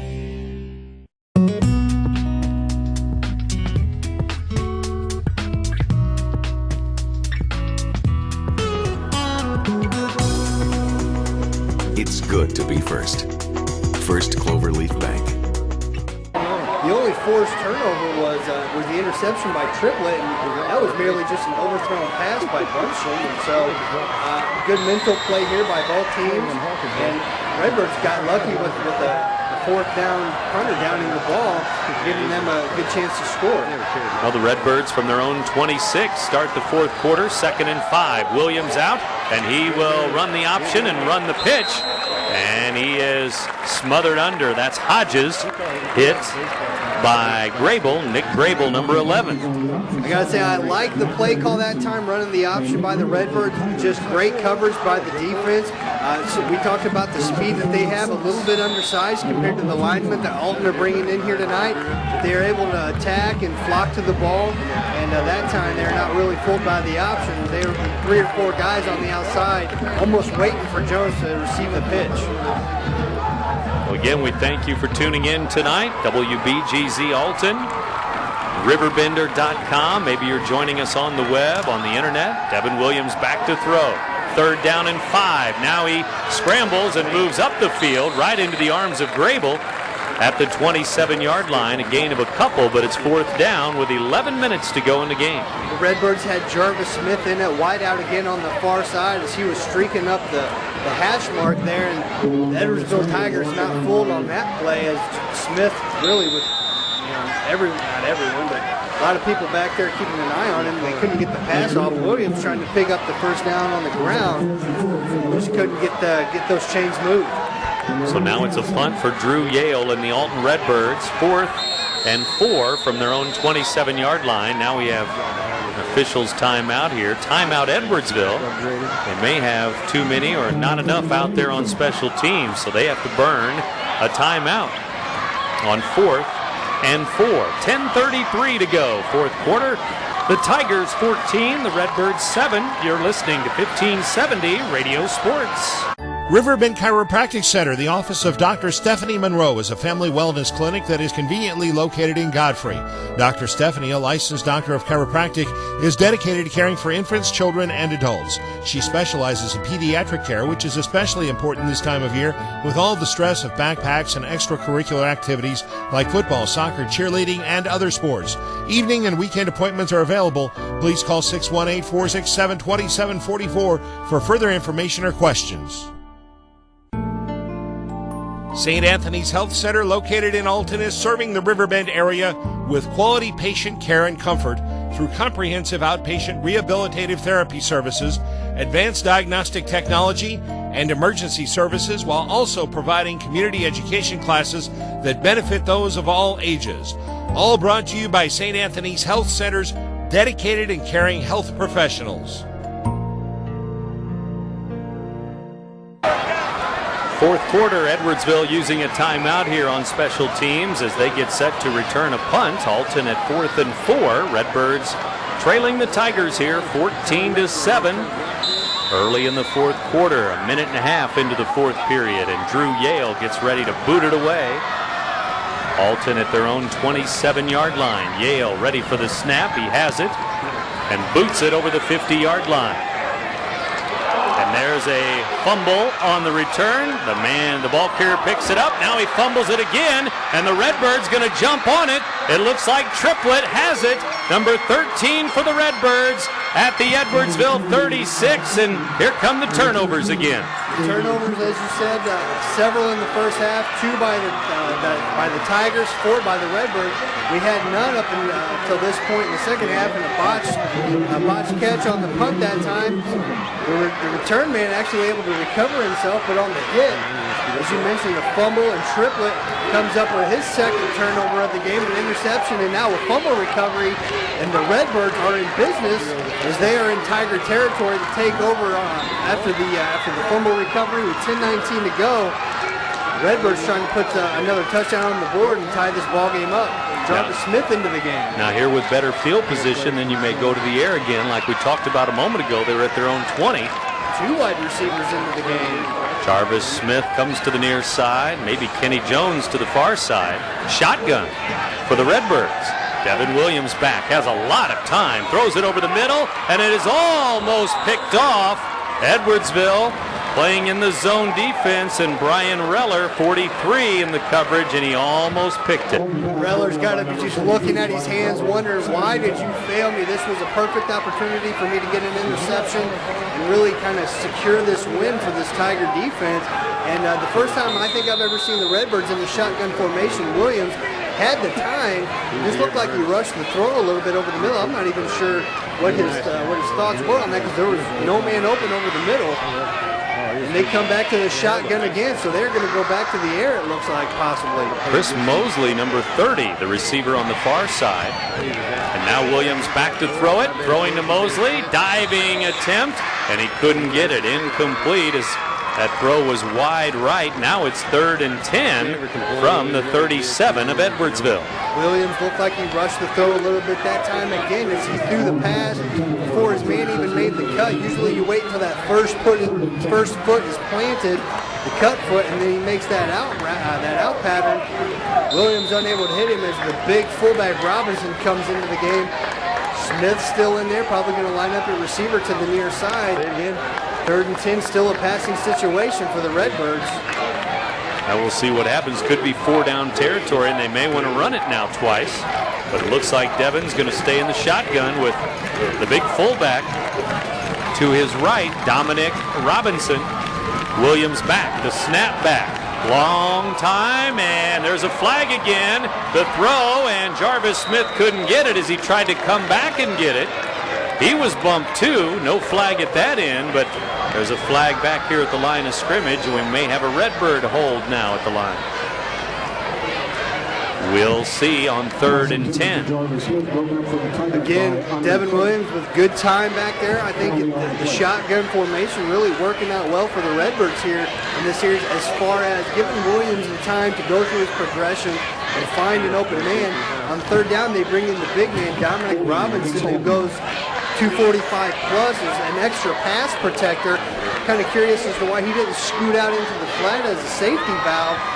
Williams could have possibly dumped it off to him and turned it upfield for a 1st down, but looks like a holding penalty, as you mentioned, for the Redbirds, and they're going to back it up. Still 3rd down and very long. I imagine they're going to continue to stay in the shotgun here and go to the air.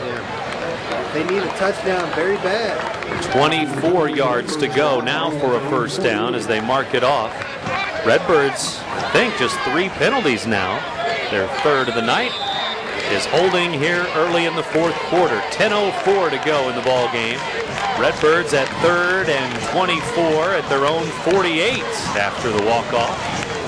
Jarvis Smith on the far side, got to be the primary target. Williams looking over the middle. Now he's going to run, and now he throws it on the run, and just over the head of Jones, who had a step on the defender there. Kenny Jones in the pass pattern. It's 4th and long.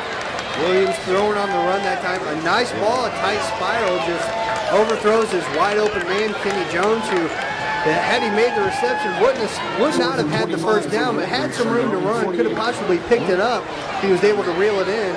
4th and 25. I think in this situation, you're going to go ahead and punt. You've got time left. Maybe a coffin corner. We've seen the Tigers do that earlier to the Redbirds. They can pin them back deep and play solid defense. They'll get another possession with decent field position. And maybe the punt returner may have some trouble handling it again, like he did a moment ago, fumbling it back to the Redbirds. 7 turnovers in the game.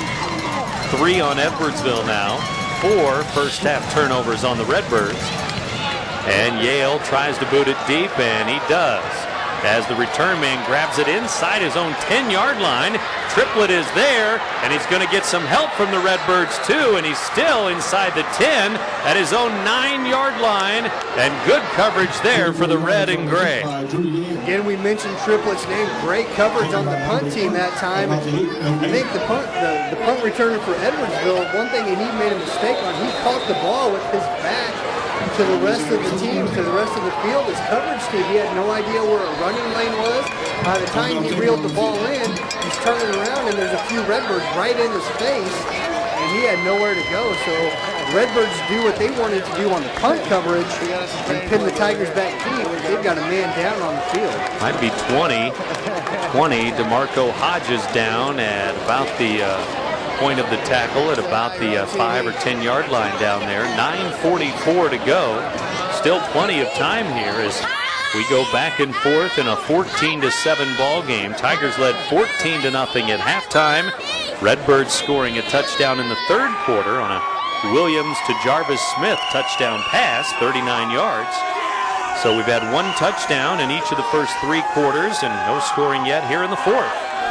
No scoring thus far, but the pass to Williams to Smith that got them the touchdown, really, I thought that was going to spark some life into both sides of the ball for the Alton Redbirds. The defense has played very solid here in the second half. The offense came out in the shotgun in their last possession. I thought maybe they would be able to do some damage through the air. And they weren't able to even complete a pass, and then they also had a holding penalty that brought them back and just kind of hurt them even more. So the defense is going to have to bail them out yet again. Maybe a turnover. If so, Edwardsville and Alton would be tied at 4-4 in turnovers. But we'll see. 9:44 to go. It's 1st and 10. Edwardsville at their own 9-yard line here. They need to be careful, to say the least, and the Redbirds need to step it up on defense and get the ball right back. They need a score to tie it. And now Vineyard up the middle, and he breaks through out near the 20-yard line. That's going to be a 1st and 10 at the 21.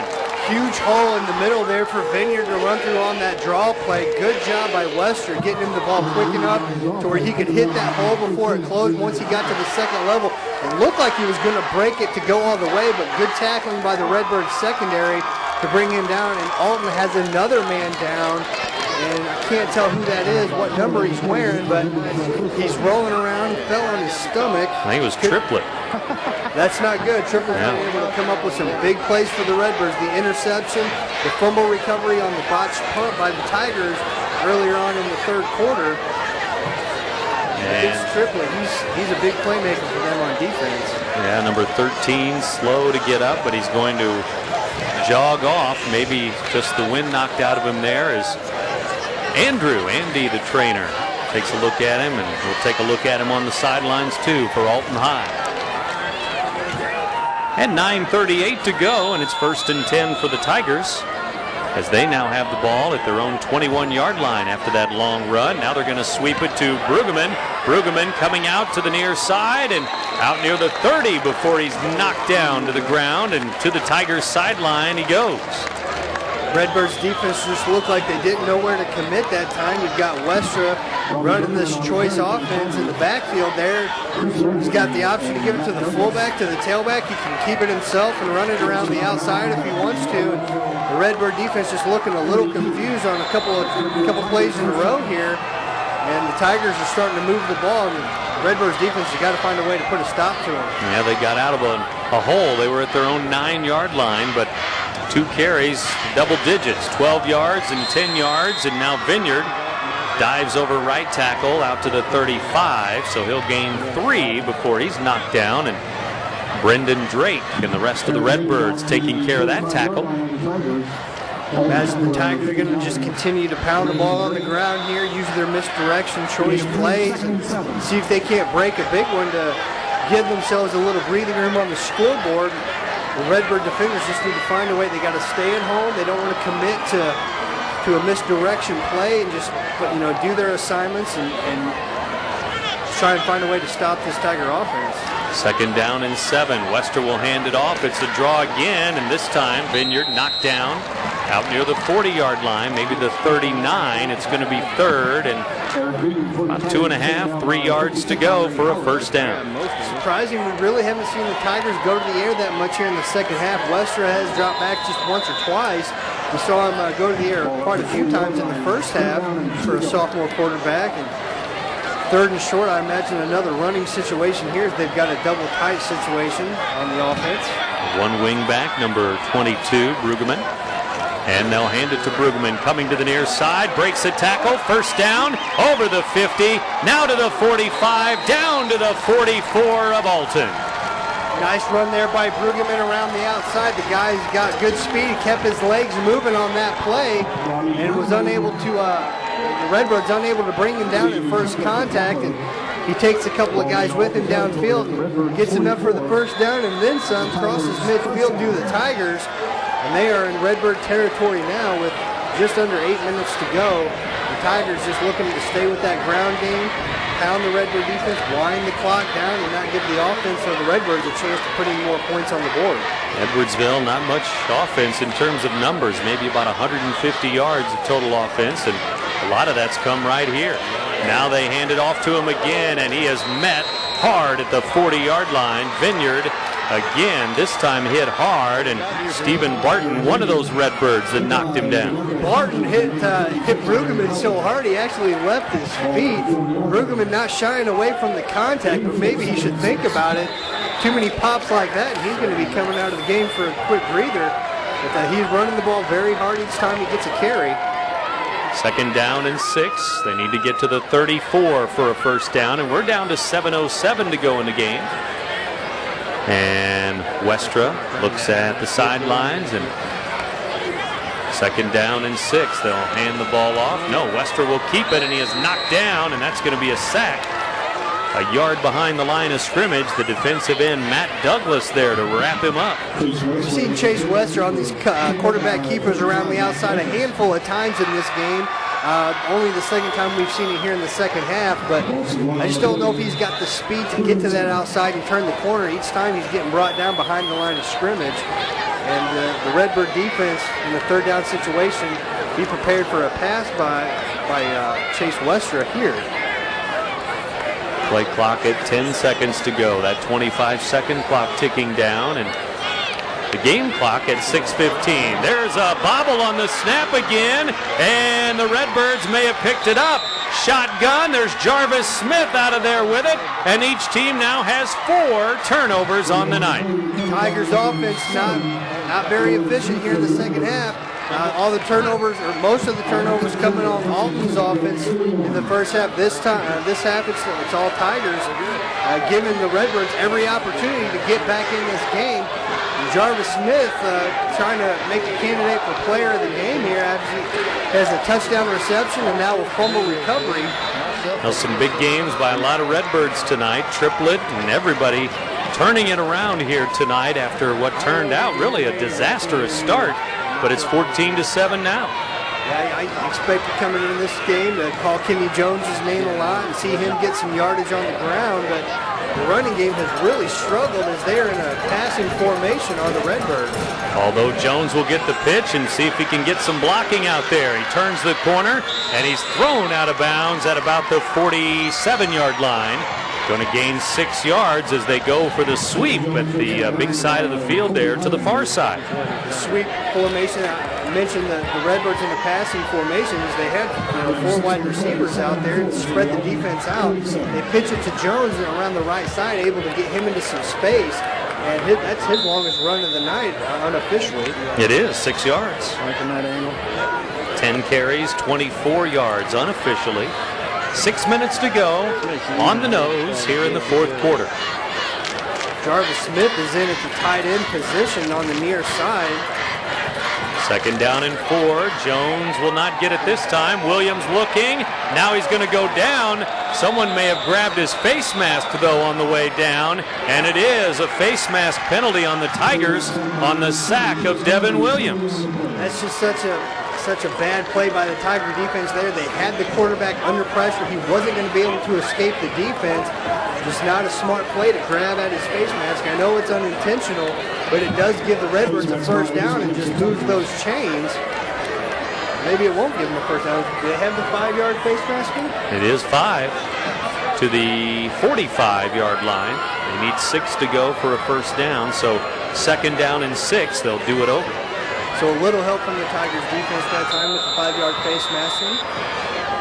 Shortens up the yardage to try and get those chains moved. Redbirds to the line of scrimmage, 2 wingbacks, Jones and looks like Hodges. Robinson, the fullback, directly behind Williams. Now a man in motion, Hodges. They'll give it on the double reverse, though, to Jones. He has some room this time, spinning away at the 40, inside the 40 to the 39-yard line. Nice trickery that time by the Alton offense. Getting the defense moving one way, thinking Hodges is going to take it around the left side. Then the inside handoff by Kenny Jones. Again, you get this guy into space, and he can really hurt you after first contact. He spins off to pick up another maybe 5, 7, 8 yards. And the Redbirds threatening now as they're in Tiger territory about the 38-yard line with 5.5 to go. And a touchdown will tie this ball game up. Jones with 17 yards there, 41 yards on the night. He'll get it again over the right side. Jones leaps over the defenders and may have lost the ball, but I think he was down.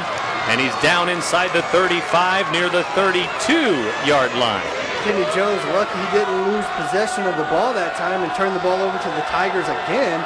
But a really gutsy play as he was about to make contact with the defender. He just leaps into the air to get any possible extra yardage he can. Very gutsy, very dangerous play by the running back. But he's starting to find some rhythm here in this series that he hasn't had all night long. And Jones really starting to hurt this Tiger defense on the ground.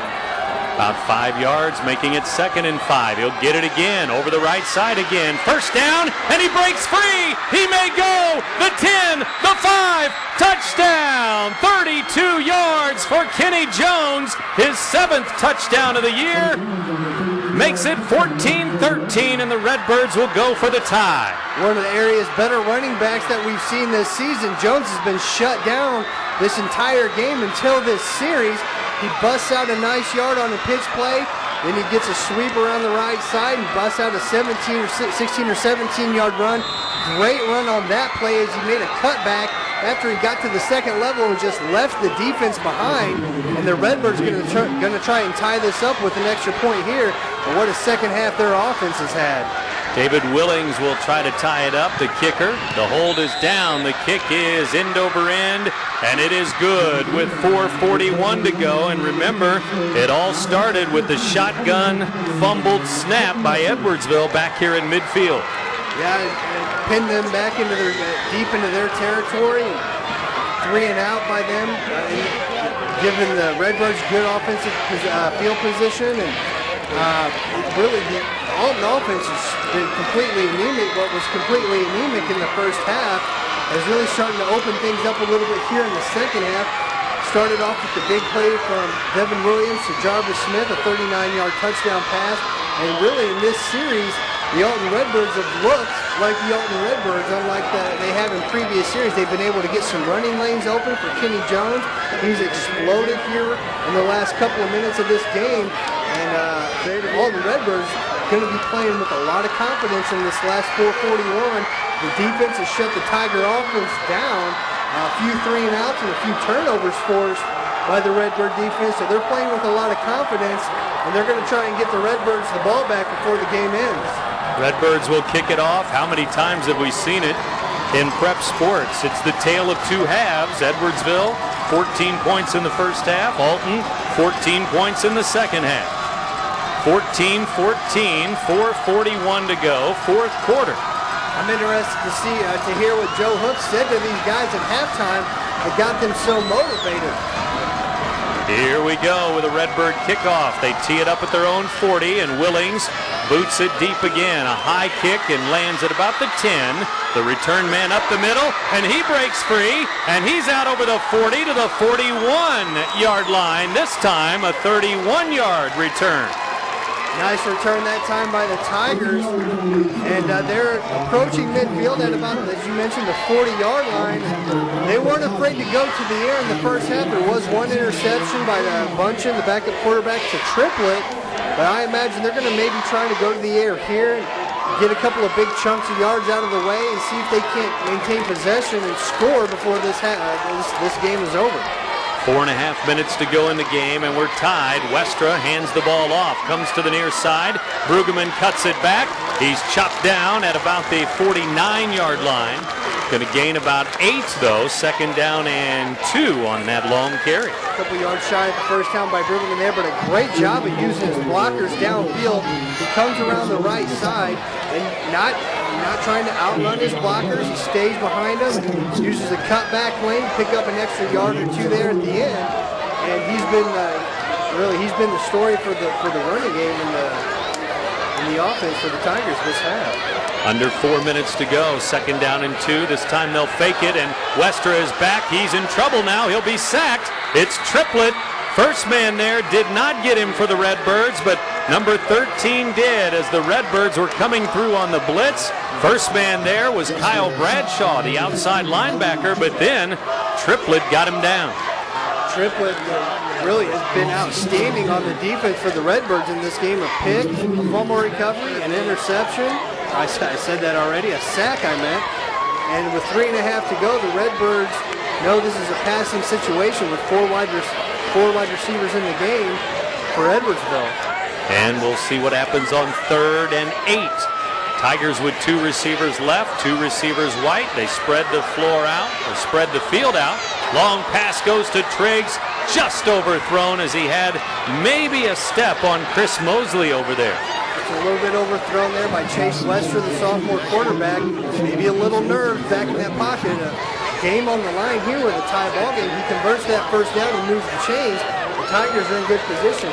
The defense that clamps down for the Redbirds is going to get the ball back for their offense, and they have been running wild in the last couple of series. And the defense really is what has brought the Redbirds back with some 3 and outs and a chance, giving the offense a chance to make this comeback. Now it's punting time, and it's end over end, and Jarvis Smith going to let it go.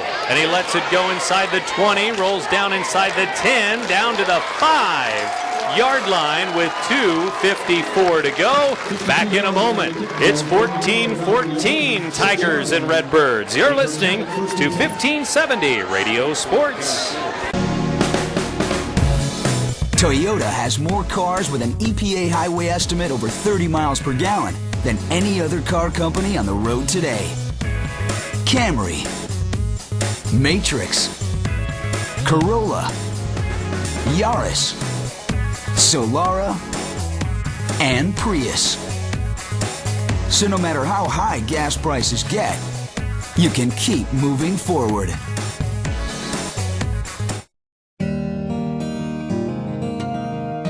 Make life easy for yourself at the United Methodist Village. With no more stairs and no more home upkeep in a spacious apartment or villa home, with no upfront endowment and just one monthly fee, you stay in control of your finances. Now that's easy and smart. Countryside living that is fun, neighborly, and only minutes from the Clark Bridge. The United Methodist Village, where living is easy. I only wish I'd have moved here sooner. With Trevor Shaw, Brent Birkeland back with you here. We have 2:53 to go in regulation, and the Redbirds backed up to their own 5-yard line after that long punt that rolled inside the 20, then inside the 10, and the Redbirds have it at their own 5. They're going to come out in their traditional offense, the double wing, double tight. Something that's changed in this half that they had problems with in the first half is the running back's ability to keep their footing. Kenny Jones exploded the last series. Devin Williams with a man in motion. They'll pitch it to Kenny Jones. Jones looking for room, tries to cut it back, but this time they bottle him up, maybe a yard out to the 6. Similar run to Jones's touchdown run, or similar play call, I should say, to Jones's touchdown run in the last series. The pitch in the backfield, he runs up the middle. The last time was able to cut back and get some open space. This time the Tiger defense clams down and doesn't allow him to get anything much past the line of scrimmage, but there's a Tiger defender down as the trainer's going to tend to him. Injury timeout now in a 14-14 game. We're down to 2:36 to go. And again, stick around here on Z1570 and RiverBender.com. Hope my nephew's still listening. Pat Morrison, University of Virginia, and he said he was going to check it out, and hopefully everybody is stuck around. What a game tonight, 14-all. You mentioned it before, Brent. It's a tale of two halves. It was all Edwardsville in the first half. They moved the ball well. They didn't score much. We're only able to get one offensive touchdown and one touchdown on special teams. But the story in the second half has been the Redbirds and their solid defense and their ability to just shut down this Tiger offense. A few 3 and outs, a turnover here and there, and the Redbirds defense has given some confidence to their offense that was running the ball well in the last couple of series. And with 2.5 to go, Redbirds trying to get some breathing room, maybe go to the air if they can move the ball out a little bit to try and get in at least field goal position to get some points on the board here. 14-14, 2:36 to go as now the injured Tiger up on his feet and slowly walking toward the near sideline. Kerry Guest, it looks like 58, and that's one of their captains on defense. It's a big blow to the Tiger defense, the senior linebacker, and he's limping off the field. He's under his own power, but I'm kind of wondering if he's going to be able to come back into this game. There could be a hole in this Tiger defense now for the Redbirds to attack. It could be a cramp with all of this heat and humidity, especially the humidity here tonight.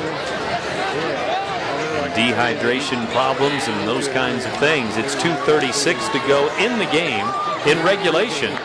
What a way to open the Southwestern Conference here. Edwardsville and Alton. And of course, other games going on too around the Southwestern Conference,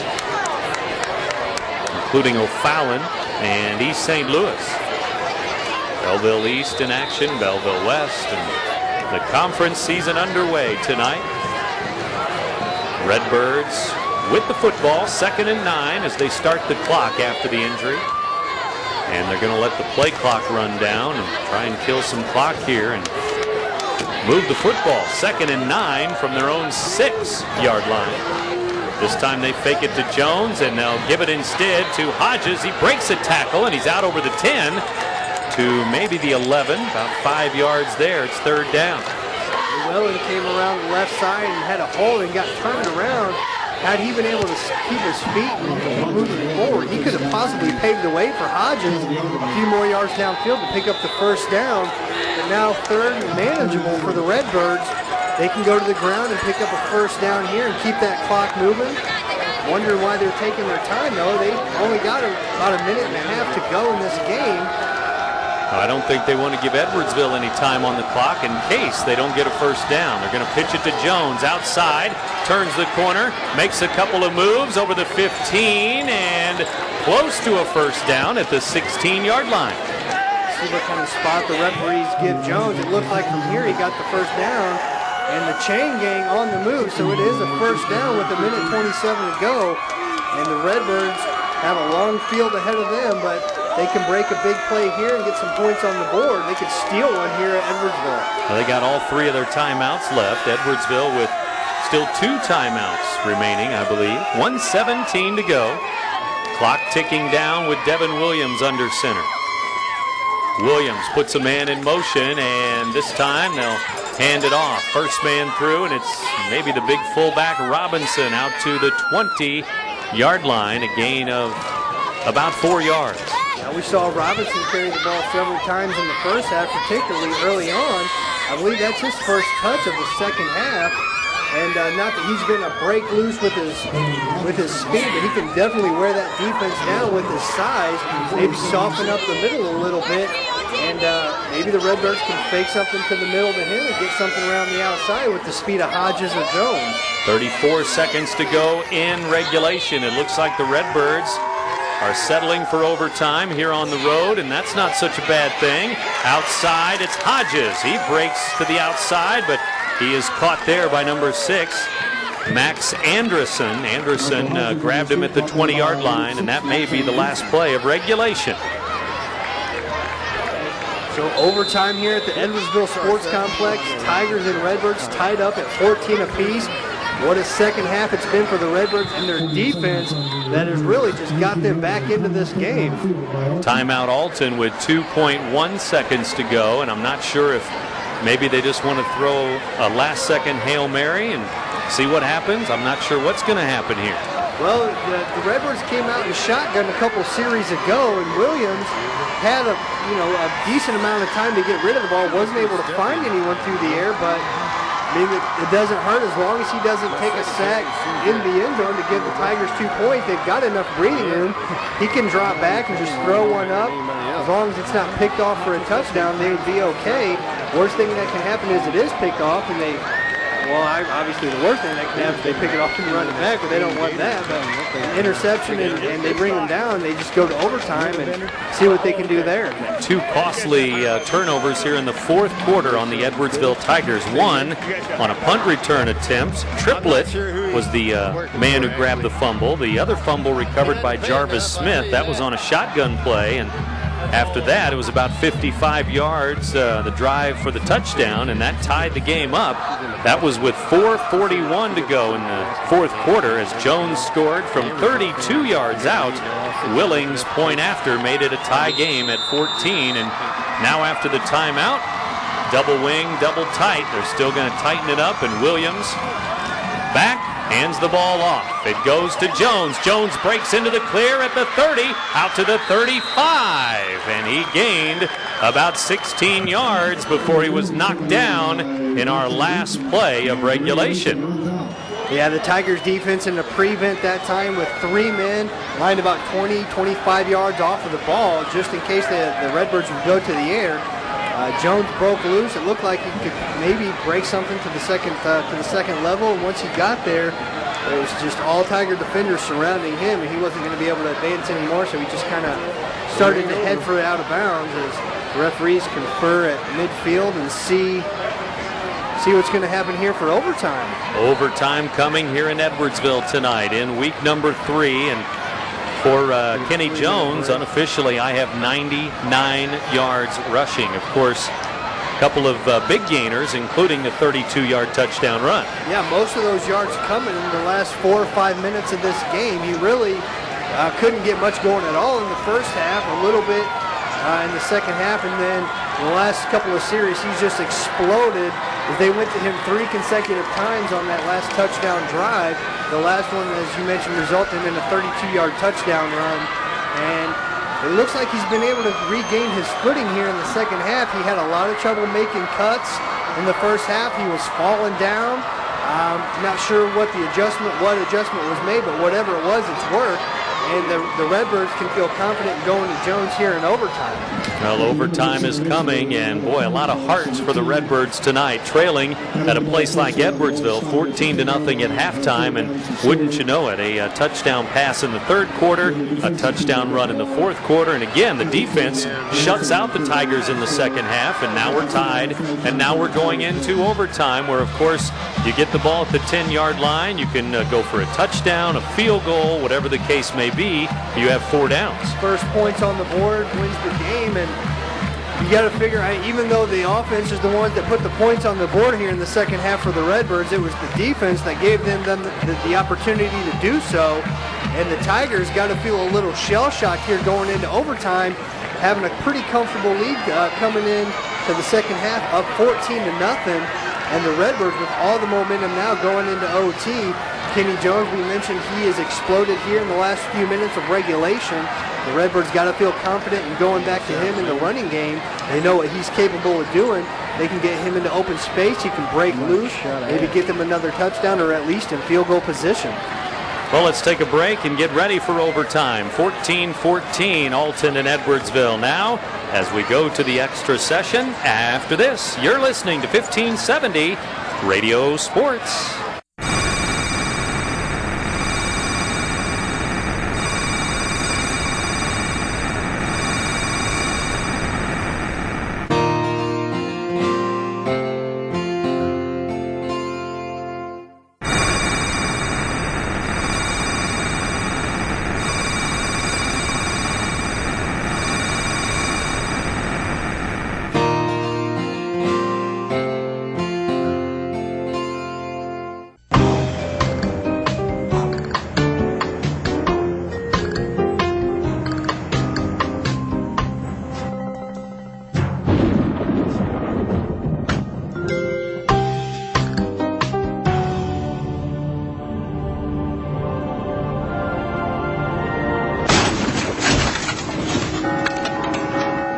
Body Shop? Andy's Auto Body on Broadway in Alton. Overtime tonight to open the Southwestern Conference, and the Redbird fans and the Redbird nest over there going wild as the Alton Redbirds have tied the game and sent this game into overtime on the road. And now we'll have a coin flip to see who gets the ball first, or who wants it first, or just where we're going to go now in a tie game at 14-all. I think if you win the coin toss, you've got to elect to take the ball first. You want to take your shot first. You never know what's going to happen, especially if you've got all the momentum coming into overtime here, having outscored the Tigers 14-0 in the second half. and have been moving the ball very well in the last 4 or 5 minutes of regulation. Well, we'll see who wins the coin toss and what they elect to do here. Each team gets the ball, and each team gets a chance to put some points on the board.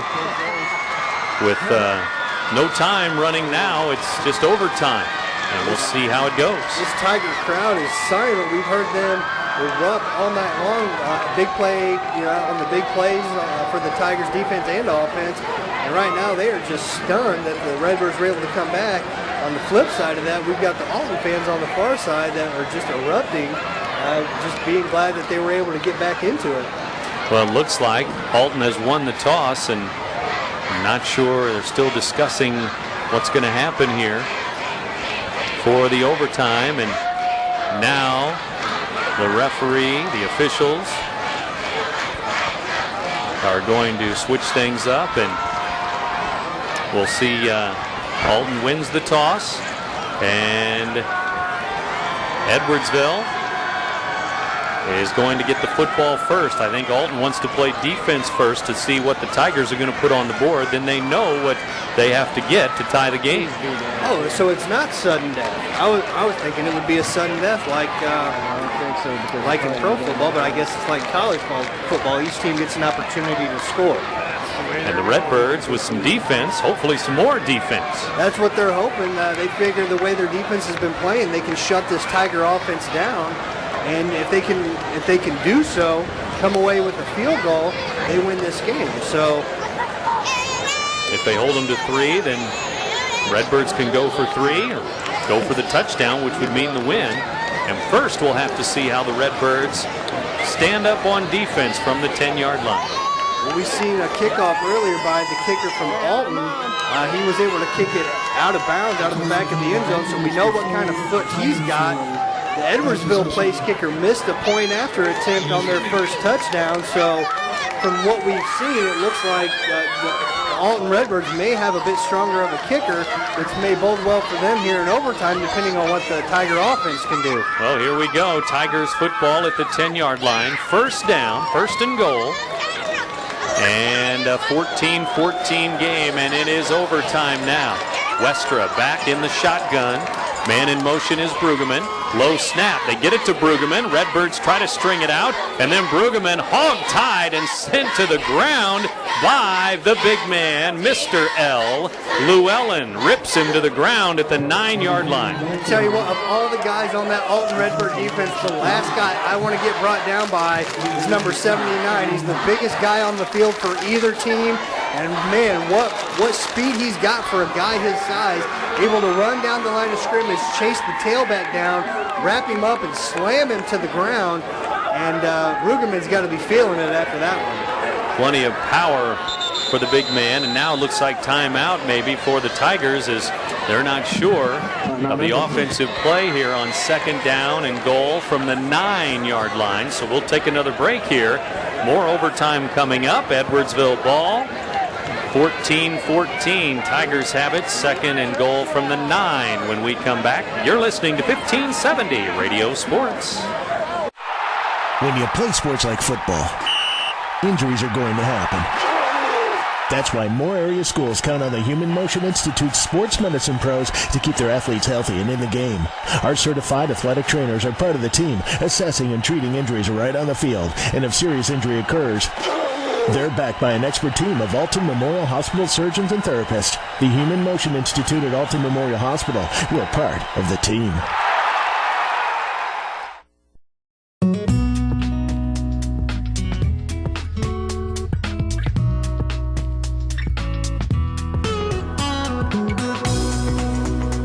It's good to be first. First Cloverleaf Bank.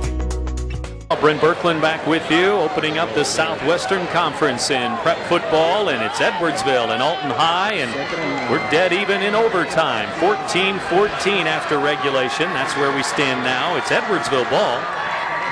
They got the ball first here in overtime. And this Redbird defense has been ferocious at the end of regulation in the entire second half. Here's a fake handoff one way. Now Westra has it. He's going to throw it to the end zone and is almost picked off. And then it went a deflection to the Tigers, and it's a touchdown. A touchdown as it was underthrown and almost picked off, and it went right to the Tigers receiver. What an unbelievable play by the Tigers on this play. What a heads-up play by the receiver, number 42, Blair Henry, the tight end, 6'1", 240 pounds. We saw him drop an easy pass early in the first half over the middle. This time just keeps his eye on the ball. It was a sure interception for the Redbird defender, and he just let it slip through his fingers. And Henry was there for the catch, and all he had to do was take 2 or 3 steps, and he was into the end zone. As you heard these Tiger fans erupt once he was able to come up with the ball. They knew it was a touchdown, and the Tigers offense on the field looks like they're going to go for 2. 9-yard touchdown pass. What is this formation I'm seeing? They've got 7 guys lined up to the left with offense, and now they'll go back to the center of the field and shift it, and they're going to kick it.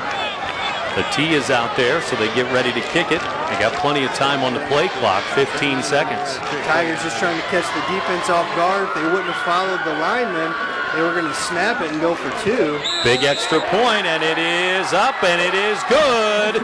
21-14. The Tigers score a touchdown and get the extra point. Now we'll see if the Redbirds can do the same. Redbirds under some pressure now. They have had some good offense to end regulation, but overall they have struggled throughout this game.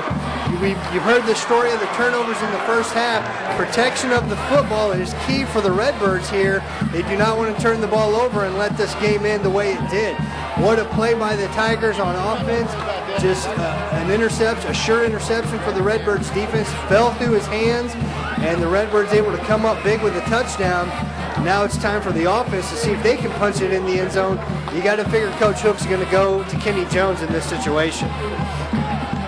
Well, we'll see what happens. Alton ball, same end of the field, down by the scoreboard, where it now reads 21-14 in favor of Edwardsville. Alton ball to try to tie it in overtime.